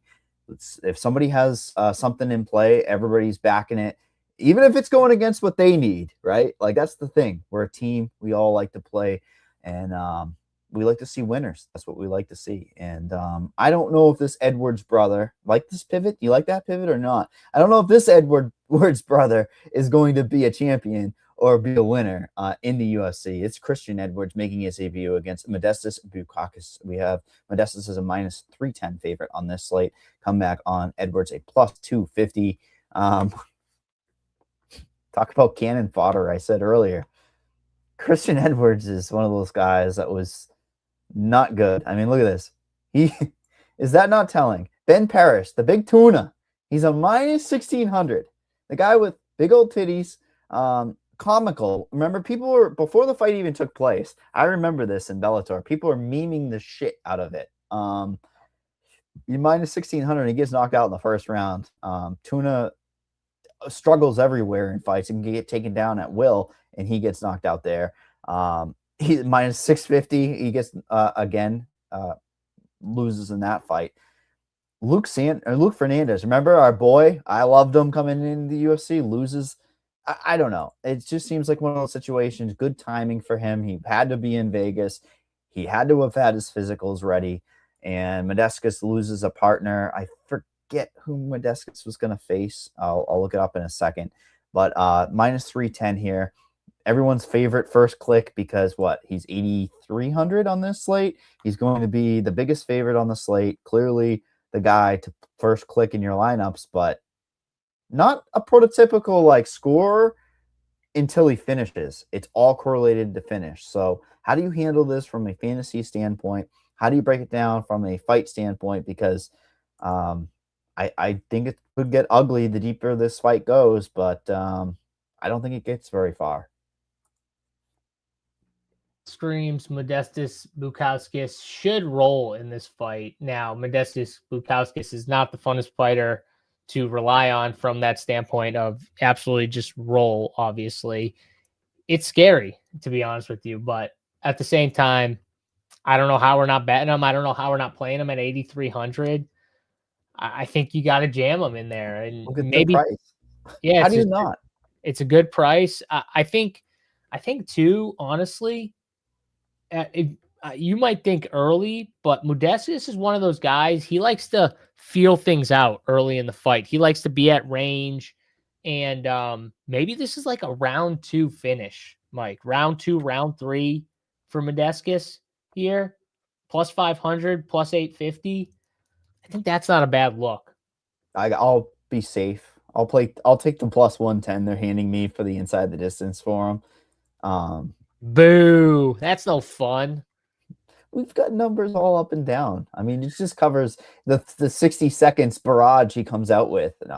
Sarcastic, right? But he did not look right in the Krylov fight. No. I kind of X that out. I don't know if he was sick, if it was travel related, but there was just something off, and he was the favorite there. And nobody wanted to necessarily trust Krylov, who we haven't seen the same since his break. Yeah, it's like we're the state of MMA. Minus 310 Modestas in a fight is kind of wild blindly, but yes, Christian Edwards, he could be a one and done guy, can he? He might have one fight in the UFC and out. Yeah, I think he might be too. So, or who knows? Maybe they'll throw him a bone since he's coming in on short notice, right? So maybe they'll give him another one. I just don't. I struggle. I mean, I guess maybe a southpaw could give him some difficult looks. There's probably not going to be grappling, so it concerns me from a fantasy standpoint. The deeper the fight goes, but at 8,300, he can get a second round knockout and be optimal for Modestas. So yeah, I mean, if you're fading this fight in the ownership, you're just praying it gets to the cards, and maybe it does get to the cards. Maybe that is what you say in your mind to fade this fight here. Yeah, I agree with Angelo. I'm probably just jamming, but Modestas, and the catch weight concerns me, but that should benefit Modestas, who probably was already fit, whereas Christian's coming in a little fluffy. So yeah, we got that ugliness. Then we go to is it a busted prospect? Maybe. We have Malcolm Wellmaker as a minus 258 favorite on DraftKings Sportsbook. Comeback on Juan Diaz, a plus 210. I talked about a very hittable chin. I don't know if I've ever seen more of the Drew Dober-esque looking chin than Juan Diaz. Did you see weigh-ins? Like, they're standing there and his chin is right there. I can imagine Malcolm's just eyes lighting up when he saw the head-to-head face down, because he should land. He should get back on the horse here. But he's got a tough opponent that's been durable. Diaz himself is a guy on Contender Series that upset the apple cart as a plus 143 underdog. Probably at the moment, does Diaz have more tools? Like, I would argue he probably has at the moment more tools than Wellmaker, but that power is something to behold from Malcolm, and you have to think that he wants to get back in there. When you talk about jamming in a fight, I talked about how I potentially would normally like a mini if that is coming in 15%. Diaz at 5 to 7% owned, I have interest in. And here's the reason why. It's not that I'm calling him to win. It's just that plus 400 is not that bad of an inside the distance. I think he could catch him. I think he's got more tools. I think he scores. Whereas you look at a mini if, could be on his back. And you talk about leverage, he's definitely in play after a guy like Wellmaker who got lit up for 3 rounds and got upset. Yeah. Now, Ethan Ewing, we all see now, is a pretty good fighter. So that loss aged okay for Malcolm Wellmaker, but he was obviously a big favorite. Juan Diaz is a dog, though. I agree with your take. Like, I think in DFS, you can play some Juan Diaz. He's going to at least fight for your money. He's not the more talented fighter. Malcolm Wellmaker is definitely the more talented fighter. But Juan Diaz will move forward. He will try to push a pace. He does have more tools that he uses in terms of like DFS purposes when it comes to like takedowns, significant strike volume, stuff like that. He will use all of that, where Malcolm wants to be at the on the feet. He wants to counter and strike. His speed striking is really good. And Diaz does stand he will stay in front of you. So that is what scares me, is he likes to move forward, but he will stay right in front of you. And I'm sure Malcolm, like you said, is fucking watering at the mouth with his fucking check hook that he's going to be trying to land on this guy. And he could land and put him out, and it wouldn't shock me. But I do think for dogs, like 7K for Juan Diaz, he's a good dog to take some shots on. Who knows? Maybe he wrestles. And I looked at the takedown line. Over 1.5 is minus 150 for Juan Diaz. Like, I think he could get a takedown. Go watch the Contender Series fight. He was winning the striking exchanges in the first round. In his corner, in this, like before the second round, was like imploring him to get a takedown. After that, go use your wrestling. They're saying just go to your wrestling, stuff like. And I was like, that's really interested. So they must think he's got like a better ground game than I thought watching him personally. But he did get some takedowns off. He will at least tempt them. I definitely think against Wellmaker, the speed of Wellmaker, he's not going to like. So I think he's going to be mixing or trying to mix in the wrestling here, Mike. So that takedown line is kind of interesting to me. Isn't it funny how you and I can get on the same page on such a massive underdog, and the world is against him? Like you said, Wellmaker in a bounce back spot. It's not like you're getting Wellmaker minus 500 or minus 1,000 again. I kind of wish we had that because there'd be a better price on Juan. But I think it's just, for me, it's easier to get over the field on Diaz than anything. Like, I think that he's the type of guy, you slot him into a lineup, talk about do anything with your lineups. I mean, you can start getting crazy. You know how we talked about the crazy upper echelon of fighters? You can start getting really crafty, but I don't think you have to at that point, because I think he's just going to be so low owned. So, yeah, I agree with you. I like the call on the takedown. I don't think he will be more measured, because Diaz is going to be right in front of him. He's not going to be able to help himself. And yeah, Diaz I never said Diaz was Ewing, but Ewing showed a blueprint to how you can beat Malcolm Wellmaker. And you got to be the one pressing and also countering at times too. And Diaz does counter, and he will press forward. So those are styles that, if you can withstand Malcolm's power, which I think is one thing Ewing did a good job of, you have a shot. And Juan Diaz seems like a tough guy to me, Mike. He just, when you watch him fight, he seems like a tough dude. He's not overly dangerous. I know he finished his Contender Series fight, but that was a spinning back elbow that landed flush to the face. I mean, as clean as you can get a spinning back elbow finish, right, Mike? So he's really not as dangerous as that showed. You know what's comical? Diaz to me, because I'm colorblind, I always look at these flags and I'm like, I get the goddamn Peruvian flag and the Mexican flag mixed up at all times. So I'll always just say South America. They got those chins, they typically can hold up. Look at the most takedown lines. So these offshore ones, it's very telling. Minus 400 for Diaz, and you're getting the minus 150 for one takedown. I really like that. That's telling that that's a path for him.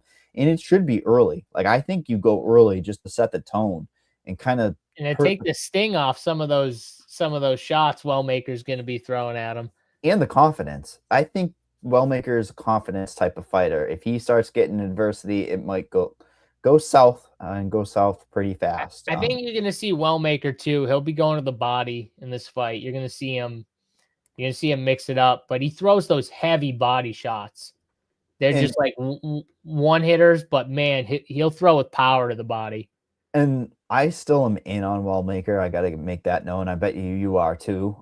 Just because he's just electric. There's not a lot of guys with raw power that are raw. Well, and on this card, I hate so many. It sucks because on this card, I hate so many of these like expensive plays.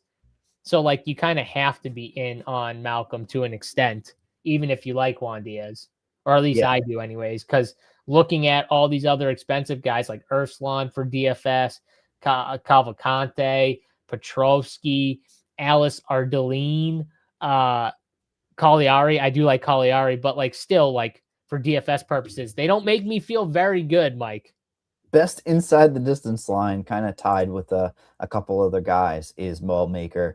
Add in that money line, quote unquote, safety that people like. Yes, he is a play for damn sure. We move on to the next fight where we see Daniel Santos as a favorite, minus 166 versus Doo Ho Choi at plus 140. Is he still technically named the Korean Superboy, or is he the Korean super old man now? He is the veteran in this fight. Always fun, brings it. I don't know what to make of this one. Do you have a direction? I'm going to let you lead off with it because I feel like I've had a good like pulse on Choi's fights. What was the one where he started implementing his grappling, Landwehr? I mean, he scored a gajillion points. I remember taking him as an underdog, I believe, in that fight. But Santos seems to be a bit of a wild man, and I think embracing that wild in this fight isn't going to be smart. Yeah, this is actually the fight I think I'm most excited to watch, like in the whole card. I think this is the fight that I'm very excited for. It makes sense that they put this as the lead up to the main event. I'm on the Choi side, but Daniel Santos is a good fighter. Like both these guys, I think, are very good fighters. I think that Choi just has like a little bit more power and stuff, but Daniel Santos is tough. He likes to stay in the pocket. It'll give Choi some opportunities, I think, to land heavy. I do think Daniel Santos for DFS could have like a grappling edge if he wants to go there. So that does scare me a little bit, but I'm taking the dog here. I like Doo Ho Choi. I think he has the tools to get this thing done as long as he doesn't get stuck on the ground for too long. And man, both these guys are pretty durable, Mike. So like, is a long shot Doo Ho Choi by decision at plus 450? Is that a good long shot? What are you, Matty Betts? No, geez, that's in his like. Is he on it? Is Matty Betts on it? Matty Betts has it in his cycle parlay. Oh, then Matty Betts is sharp. See, I know he's just.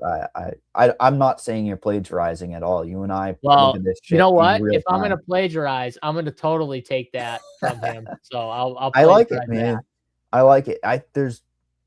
Willie Cat's just not the easiest dude to like. It makes sense. He's not the easiest dude to finish. He's going later in fights. Doo Ho Choi's pretty tough too. Is this a vet test? I mean, it clearly is a vet test, but it's also like I don't think they think the highly is 31. Yeah, that's just wild. Some of these guys don't age. I don't think he looks that old, but anywho, it's a coin flip fight for me, in my opinion, and it makes me want to take that money line on Doo Ho Choi. but So something get in just there. sniffs. No way. I think I'm taking the Boo. fresher guy. I mean, I think Duho Choi could have some success with takedowns early that might stall out some of the scoring ability here. That's my biggest concern, I would say. Okay. From a fantasy standpoint. From an action standpoint, I think it could just be fireworks, and there might be slightly more volume out of Santos, which would win on the judges. So I do like the ability for Choi to win by decision. I like that because he's got more tools, right? Old man his ass, hold him down.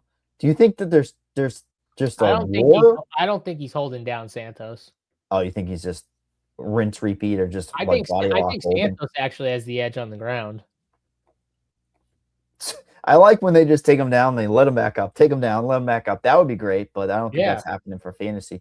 So fantasy-wise, I have Santos coming in at about 40%. I think that might be a little aggressive, but Choi is a popular fighter. He's going to be 20 to 25% in my projections for ownership. Do you think that Choi is a route there? Because that's good leverage. I'm in on Choi. Yeah, I like him as a bet. I like him for DFS. I like this fight for DFS. Good fight. I like the fight to watch it. Like you said, that's the state of it, this whole card. I would turn it on to watch this fight. I'm probably going to bet Duho Choi second or third round, but I respect Daniel Santos' toughness. So, that's why the decision kind of spoke to me in the beginning, but I also want to be greedy. You want to be greedy. It's okay. You can do that, especially on an ugly card like this. But the main event is the best fight by far, and the one that I would watch. I'm surprised they didn't put this particular one on a numbered card and put it like right before. So, because one of these guys could make a run towards the title. They've got a long way to go, but we have Arnold Allen versus Melzikio Costa. Mel is a plus 105 underdog. Allen staying firm as the favorite. A lot of money through the week has come down on Melk. I think it's his explosivity and the ability to work into fights and keep things interesting. Is that Arnold Allen is more of a what's an adjective for Arnold Allen? Come on, JSU, help me out here. I don't know, but it makes me yawn. I'll say that. Tactical fighter, I guess. Maybe I'm just being friendly to it, right? Like, I mean, he's the better striker. Like he is. He's the better striker. Arnold, you can say what you want about Arnold Allen. He's got good defense and he's the better striker in this matchup. Like that. Yeah. That's a fact. Melk is obviously on the rise. Arnold Allen's fought the better competition. It obviously looks good that Melk went out there and finished Dan Ige pretty easily. That looks really good. Arnold Allen, to me, you think like maybe he's got like a chance to get another shot or get a belt shot at some point. I think he's more a vet test than ever. I think this is another vet test. He's fought some of the toughest dudes in the division. Like, this makes total sense to me for Mel Costa to have to go through someone like Arnold Allen. I think it's going to be a tough test. In the beginning of the week, when I saw the line, I was like, maybe it's a little wide. Not feeling super confident. But now that the lines come down a little bit, I don't know. Like, I think Arnold Allen, if he can keep this on the feet, which he's got pretty good defense, so I think he can keep it on the feet. I think he's the better striker overall. Melk's got good kicks, but I think Arnold's the better, more technical striker. And if it's a technical striking matchup, I think I'm taking Arnold Allen, Mike. And you're on mute, so I don't know what you're saying. I was talking to myself. Yeah. Is it on Costa to make this thing as ugly as possible? Yes, it is, because Arnold Allen's going to try and stay as clean as possible. I keep having this vision that Costa's the first one to finish him. I don't know why. Like, Arnold Allen has not been finished, if I'm not mistaken. I can't. If he has, I can't remember. I don't think he has. I don't believe he has. I think there's three right here, and nope, never been finished. I think it's just because of the freshness. A lot of decisions for Arnold Allen. Yeah, a lot of decisions. It's funny though, like a lot of decisions, but then he finishes Dan Hooker. I know it was a long time ago, but still, like he finishes Dan Hooker. Like, you know what I mean? It's just funny. Calvin Kattar. But everything else, I mean, decision, just so many. And that's why I feel like, what would our boy Yanni the Greek say? It's gonna regress to the mean. There should be a finish here. Like, that's what it's really smells like it to me. Go What to do a we decision. what do we win if we win with Allen 90-point upside altogether? You need a lot of low-owned pieces around that. Yeah, 86. So the only thing I will say is I talked about how the top tier range is not very strong. What if Arnold Allen just outscores, 4 of the 5 guys up in that range? Like look at that range, Mike. Just pull up the range real quick. I'm looking at it, and it's 8,500 and above, right? 8,500 and above. We've got Wellmaker, Gant, Cagliari, Petrovsky, Urslan, Arteline, Arnold Allen, and Cavalcante. 300 point winners. Arnold Allen is a top 2 or 3 scorer of all of those. Fuck, he's probably optimal. Yeah, and we're probably yawning at a lot of this card if that's the case. But yeah, he's probably optimal. So I'm not saying you have to jam this fight, but I'm also saying be careful, because 90 points for Arnold Allen, it's crazy to say this, but that could be on the winner. Yeah, I think this is one that is a little higher owned for the floor of the fight. So you're looking at probably 75 to 80% of the field playing this fight. And with the style of Allen mitigating a lot of scoring, it like you said, the context of the slate is concerning, because even if he flukes into that 90, maybe 100 points, that's going to be enough, probably. I don't want to ever say I think it's going to be a high scoring card or a low scoring card again, because when I said it was going to be a 750 gajillion points, it was like a 100-point winner. But it does feel like there's so much ugliness on this card that it plays into scoring ability, right? Yeah, definitely. That's a good point. That's what we're saying here. And who are you? Are you picking Costa just to be official, or are you picking Arnold Allen?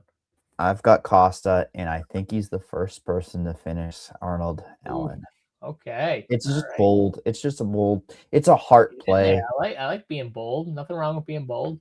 It's not something I'm probably even going to be betting unless I'm up a gajillion dollars, and maybe I'll get a little greedy, but okay, so I'm just pulling up pick 6 now.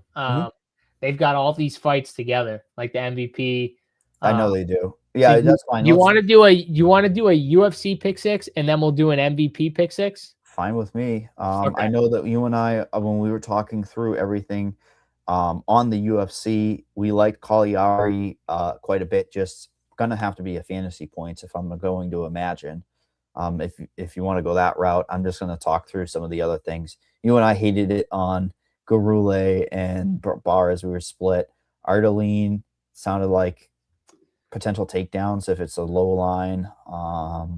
So Cagliari, we like what? Fantasy points, control time, 1.5 minutes of control time. That seems nice.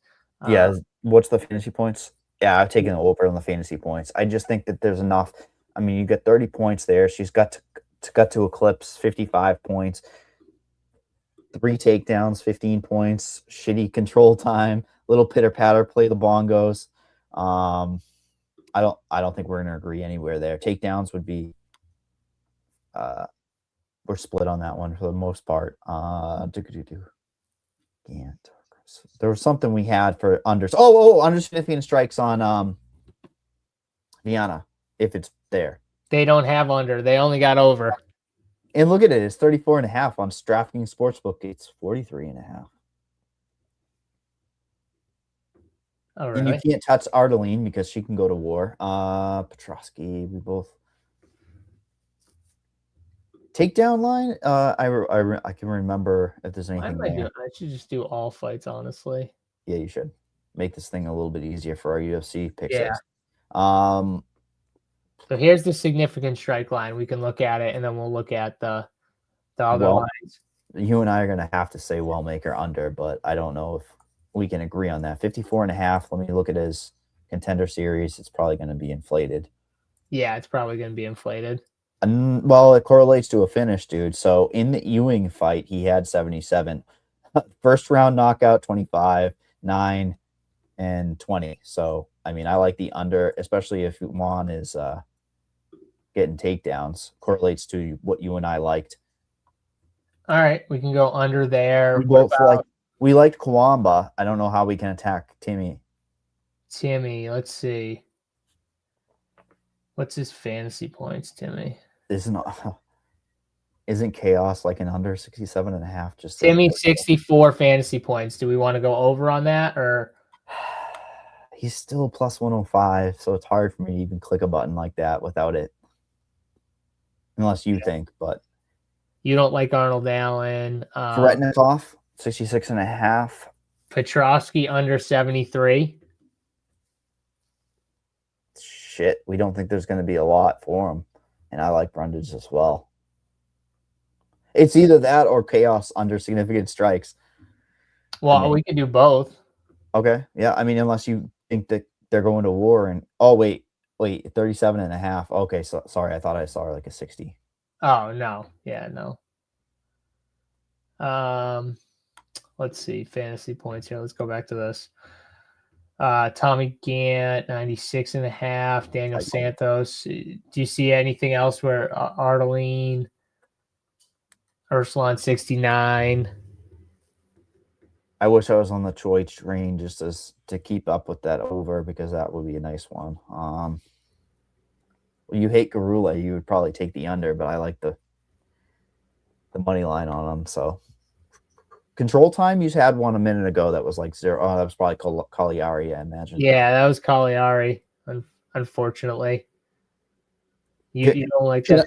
Can we do chaos over 13.3? I think they're both fight time, you saying? Yeah. Yeah, we can. I'm fine with that. I like the ability for them to just kind of counter strike, go to a decision. That plays with me. Knockouts. Give me something to work with, and I'll agree, disagree. I mean, knockouts is what it is. I think we know who we're gonna hit knockouts on the next card. Oh, Francis Ngannou. Oh yeah. Literally, first click. Control time. Tukos is sneaky, but the problem is he could literally run into something. Yeah, I don't like Tukos as much. Got to Why go is it back. not- We got to you go back see- to significant strikes. Let's just get our significant strikes here, because I think we can find some. Do Do you we like wanna be- Ruley over or under 59.5? Under. Yeah, me too. We want a piece of the main event or not? Yeah. I mean, I think there's a war. I think they go overs, both. You said you like Costa to finish. I do, but So Arnold Allen, you want to go significant strikes over 73.5? yeah. So we can middle it like we did last week with Yeah. what's his name? It's just Nakaria. All right, so this is what we got here. We got Cagliari over on fantasy points, 82.5. Malcolm Wellmaker under on 54.5 significant strikes. Petrosky under on 73.5 fantasy points. Chaos fight time. Chaos Williams fight time over 13.5. Garuli under 59.5 significant strikes, and Arnold Allen over 73.5 significant strikes. Anything you see you want out before I click this button? No, I mean, unless we want to get that main event out, but the Cagliari fantasy points is going up as we're sitting here. Yeah, I mean, I don't want to. I don't think we need to take that out. Do you? No, I like it. That's what I was saying. Yeah, I was just looking to see if there's anything else I could take out, but no, I think I like. Look at Calvin. So it was chaos under 67.5 fantasy points. The dude could fucking. Do you want to do the under 67.5? I'd rather that. I think it protects. I don't you? I mean, I don't think I'm chaos. fine with that. I'm fine with that. And Veretnikov has enough tools to stall it out. If the fight is not going to be good as it is. Yeah, I'm fine with either that or yeah, that works for me, because you don't like Duho, so nope. And you don't like Timmy at those odds, right? So That's probably the best one. No, I mean it's just because it's plus 105 still. It's just he doesn't even have the win equity. Look and at they're Cody giving Brundage, 64.5 fantasy points sitting there Oh. with Cavalcante. That's Oh crazy. God. How do they put him at 64.5? That's wild that they're Plus right. one, whatever he is now, right? Plus 135 Brundage, and Timmy's plus 105, and Cavalcante is what? Minus So we got a 200. 30% boost here. I can put 50 on it to win 1250. Bang. Oh, I'm getting location check. Let me look around. Pick six. It's definitely not. You got a green screen today, like me. I can tell. So MVP card, Ronda Rousey is back. As a let's go through the top 3 fights first. I think we just do that nice and easy. And then you and I can pick off some of the spots that you and I like up and down the card. Ronda Rousey staying about a minus 600 to minus 700 favorite at the moment. Average odds out there is minus 616. Gina Carano a plus 418 underdog. The report that concerns me is Gina Carano lost 100 pounds over the last year. Not that I was ever going to pick her, but that gave me more concern than anything. Ronda Rousey continues to run our mouth and shit talk the UFC, TKO, everybody over there. Certainly, it's doubled up since the opener, minus 313, and it's up to almost minus 700. I think the easiest way to dissect it is Ronda's got to go in there, get those takedowns, and get a limb. I think she submits her pretty fairly easy. I think you cover the things by just going her by sub. We have the prop market on pick 6, which is really, really nice. So you don't necessarily need to have the round either. We have a 30% exact outcome boost on DraftKings Sportsbook. It's a fight built around her. Gina's probably pretty happy to get in there. She'd weighed in with a dress on, JSU. She didn't even have like the bikini top or anything. You think she's taking it serious on Gina's side of things, or you think it's just a Rousey get right spot? Well, it took me forever, but I finally got the pick 6 to go through here. So just so I can show it on screen here, but there's the pick 6. We got it locked and loaded here. Cagliari over on fantasy points. Petrosky under on fantasy points. Arnold Allen over on significant strikes. Malcolm Wellmaker under on significant strikes. Luis Garule under on significant strikes. And Chaos Williams under on fantasy points, 50 to win 1250. I love how you started with the Yeah, I went the wrong way. the funniest part, but that's okay because honestly, I'm not very pumped up about this main event. So we can get it out of the way first. Yeah, I think, you got a girl who had to lose 100 pounds, was not in shape, and obviously looks in good shape now, but it just smells to me like Ronda is going to try and just run through her, probably get her to the ground and submit her. The submission, though, is minus 250, so it's like, I don't know, you can't really bet it, but round 1 and 2 is most logical, but it's also like I'm okay with taking a minus 250. I like how you can do things together on DraftKings Sportsbook. So I'm going to have Ronda by sub and then Ngannou by knockout, right? So like that's I mean, like if you just want, like, I'm sure that gets you to like minus 150 or something like that. If you just want to do something like that, you could even get juicier if you want to go like Ngannou under a round and a half and KO or something like that. You could probably get it to plus money. Same thing with Ronda. Like, I think that'd be the way I would bet it personally. Was I would take, let me pull up the MVP real quick. So I would take, if I was betting this fight, do they have same game? I have it up on my screen. I don't know if it's easier for you to see, but no, but I want to see like the builder. So like if you go Ronda. So Ronda and sub is a better price on the same game parlay at this moment than it is straight up Ronda sub. So I believe it was minus like 235 compared to minus. Yeah, but if you go under 2.5 Ronda by sub, you can get it to minus 160. And then you go to the Ngannou fight and you do the same thing here. So we'll go Ngannou by KO and then under, let's just go 2.5. We can get plus 11 on that parlay, Mike. So you can get plus money on Ronda under 2.5 and buy sub, and Ngannou under 2.5 and buy knockout. I I like think that's a pretty good safe parlay if you wanna be like safe with it. That's Yep. a pretty good parlay. Of course, the boost has to be applied to anything with the you can't use the boost for that. but you get a few more points, which ultimately matters if you're building it that way. Yep, let's get it out of the way. Francis Ngannou against the light heavyweight. I mean, what are we doing? Like, I Linz is got balls of steel. I'll give him that. Like, I don't understand what we're doing here besides getting Ngannou a win. What is he gonna do? Call out Jake Paul next?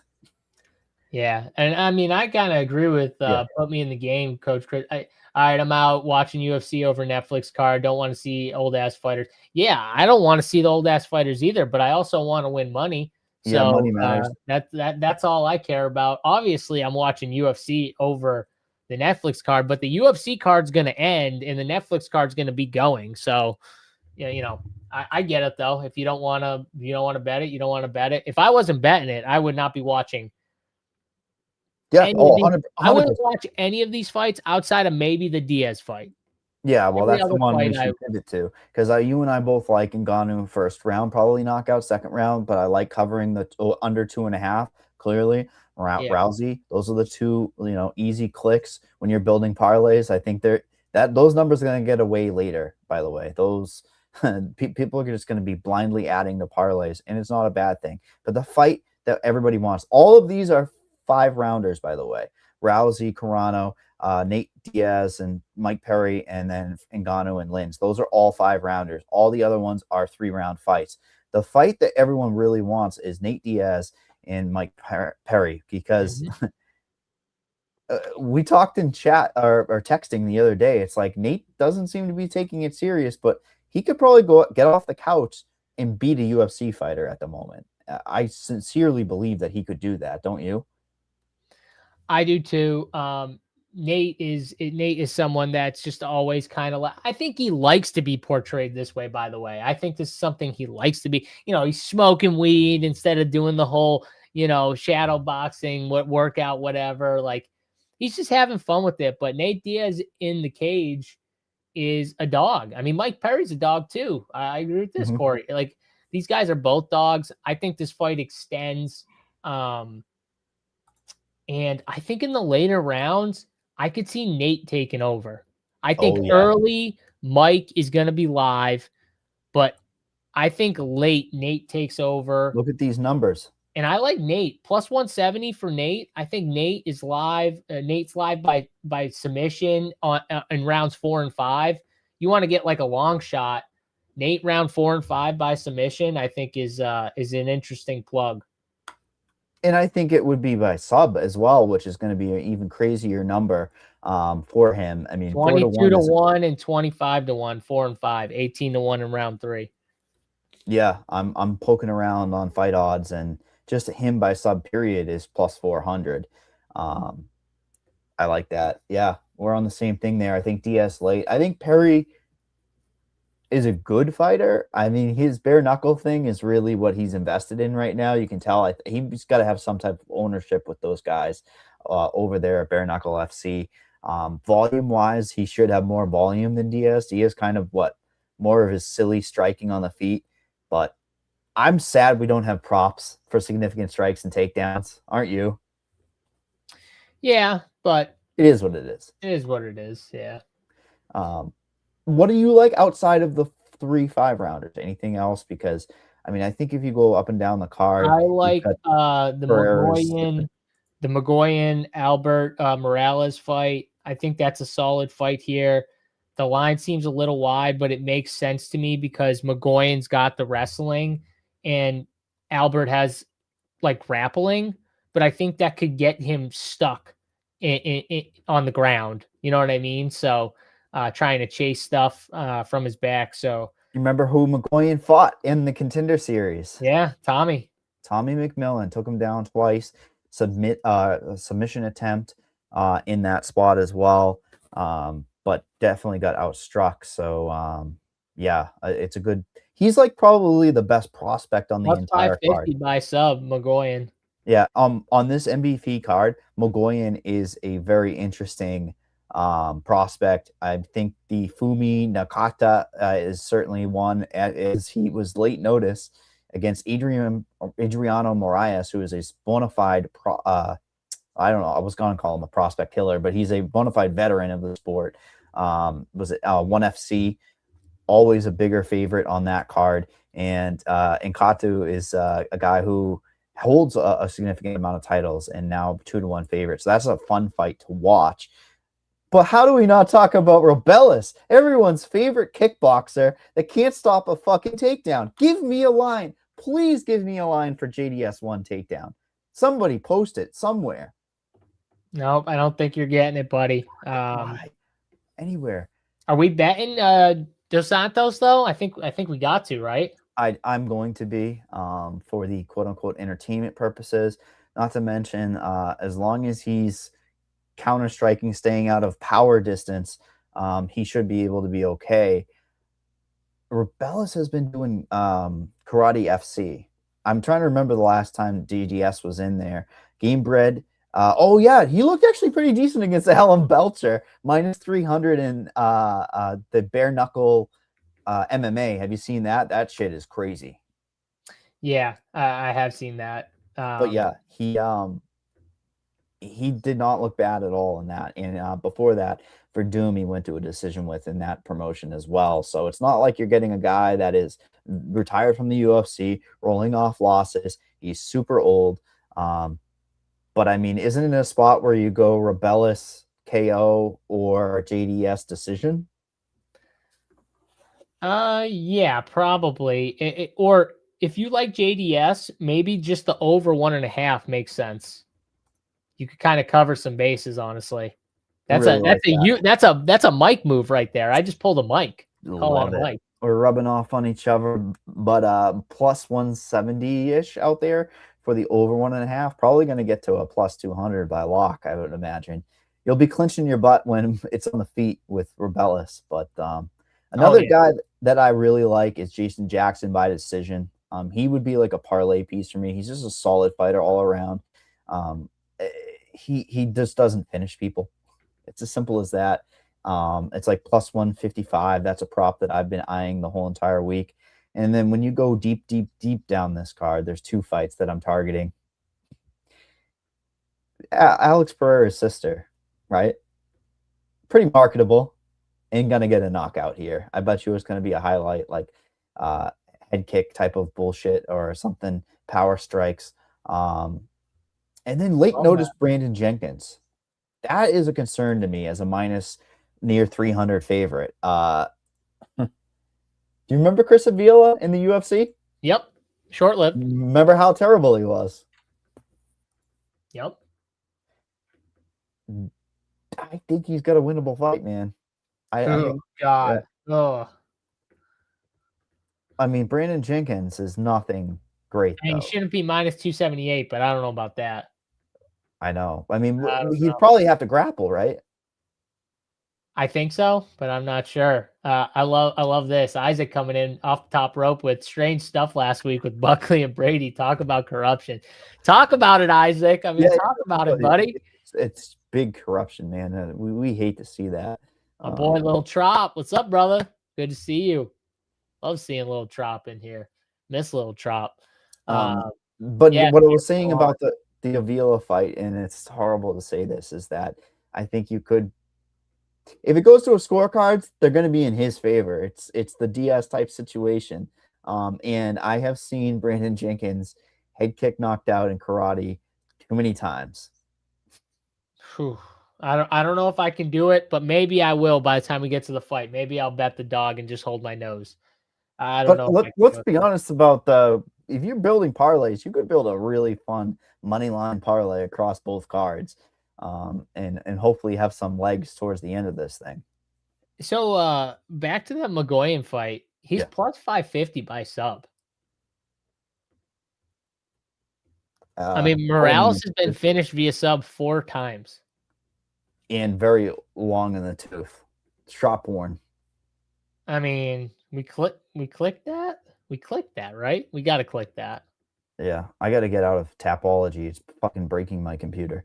All right. So Tapology. what I got right now from everything we've discussed, we've got Ronda Rousey under 2.5 and by sub, Francis Ngannou under 2.5 and by KO, Nate Diaz by submission, Jason Jackson by decision, Aline Pereira by, I just put KO or submission, but we like KO, but plus 200 inside the distance.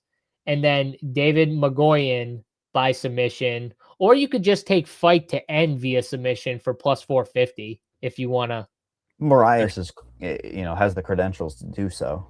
Yeah, so maybe we can do that. So let's just do that to cover our bases. I feel like a wuss, but that's only that much of a difference. All right.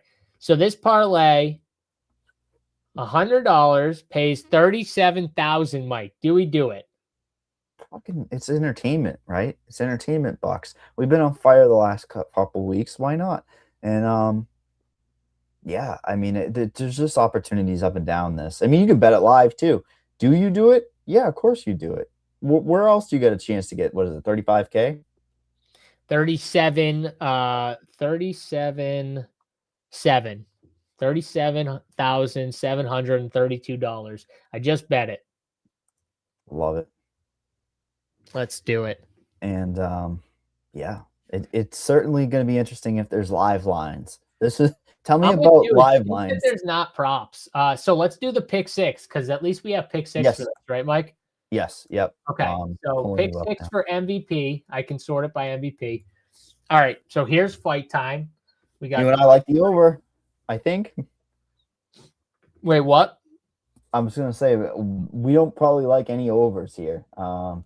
Look at Ronda Rousey fight, 5 minutes. Over under. Remember when you would just automatically lock Ronda Rousey round 1 sub? That was a fun times back in the day. I mean, do we think he goes past a round? Because in my head, I was thinking round 2 sub. Well, if you're pick sixing it, look at the options we have. They're very limited. Submissions from her is going to be like knockout, 0. First round knockout. We could go Ngannou if we want first round knockout. And the 0.9 is like what, minus 125? Yeah, pretty much. What is his current? I'll open it now just to see what it is. It's got to be. There's value on him knockout first round on pick six right now. We like the Spania fight to go over 7.5 on the books. Yep. Let's do that one. God, such a tight 3.5. What do we think? Ronda fight. We gotta pick one. Do we go under? We just take her by submission? That's my favorite play on pick six. It's 0.7 though. I know, which sucks. All right. So you like Mgoyan? Look at that, 3.3. That'll really boost your pick six. Yeah, if we go Diaz or Magoyan, that'll boost it way up. Let's scroll down a little more. Before we do that, let's try and get another fight time in here. So, Paranisi is, what do you say, 7.5? Yep. Let me look at the total here. Paranisi is 1.5 rounds is minus 110. So it's like a pick 'em. Do we think just looking for value? Looking for value in real time.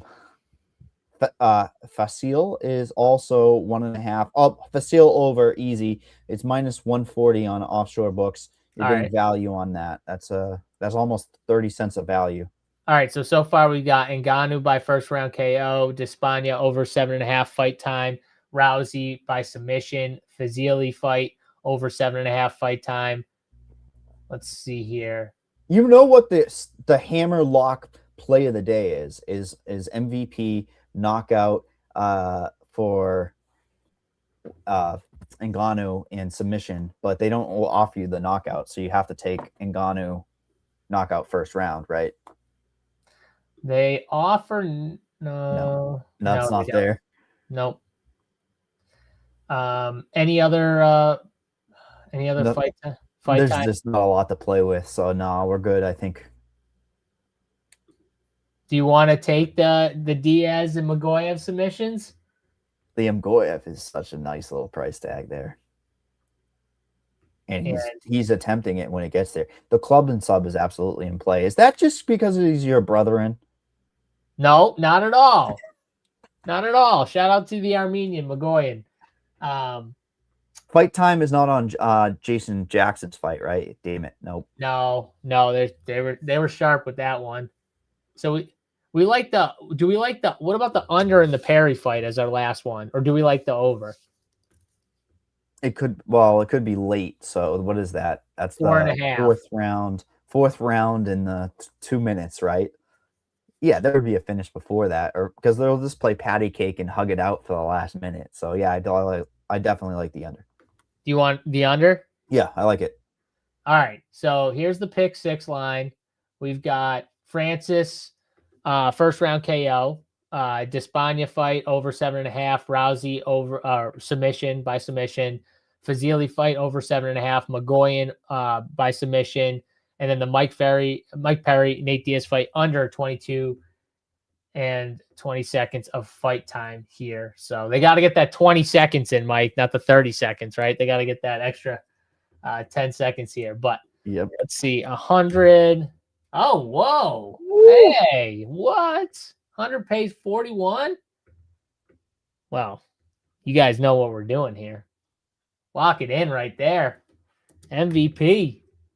Big money. I'll say this. I'm not very excited about the fight, but I will be excited if that 41.5x hits, Mike. I'll say that. Well worth the confetti that comes out there, definitely. and well worth entertainment for both of these fight cards on at the same time. But yeah, no, I think we're pretty much winding down here. We continue to pick some winners. Make sure you guys are getting into the Discord. It is a blast to and talk. Don't forget to smash the like button on this video here. Over a 2-hour show. We talked about both UFC and MVP. Hit the thumbs up here. We appreciate it. Tries to get it out to more people so more people can see it.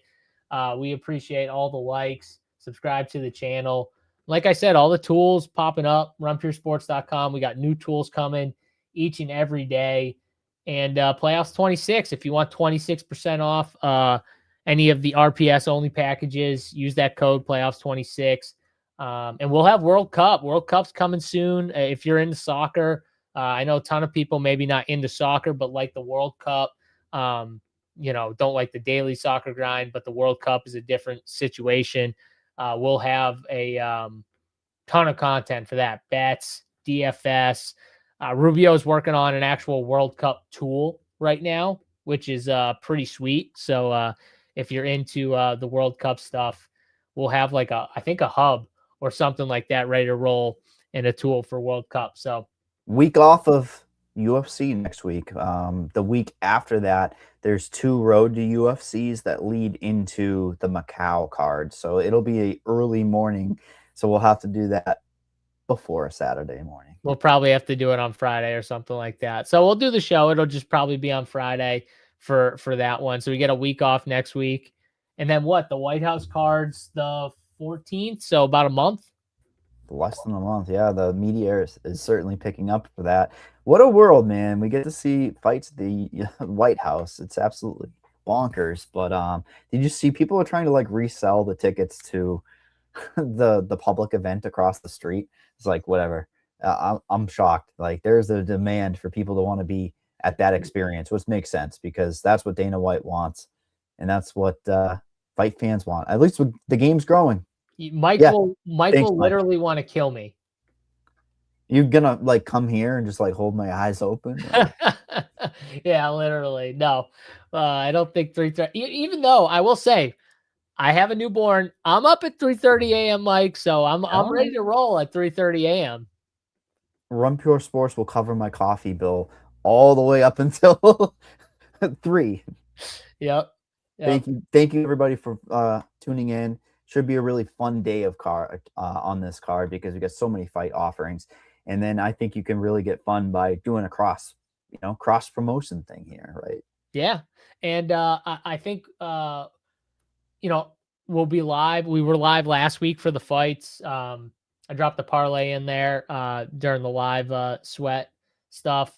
Stream the fight and watch it in the Discord. So if you are a member, runpuresports.com, and you get in the Discord, we're streaming the fight here I think most weeks anyways. So I don't know, I don't know if I'll be on for the first fight of the night or stuff like that, but I'm sure at some point we'll be on there. I'll be on there. So if you guys like that stuff, check it out. Want to sweat and do some live betting and stuff like that. We're normally on there. So that'll be something. Got to get Mike on there eventually. We'll get Mike on there for a little bit, but appreciate, like Mike said, everyone watching, tuning in. We won't be back next week, so we'll see you the week after. Smash the like button as you guys get out of here, and good luck in your DraftKings DFS and betting for the UFC fight night and the MVP fight card. For Mike, I'm John. Catch you guys later. Peace.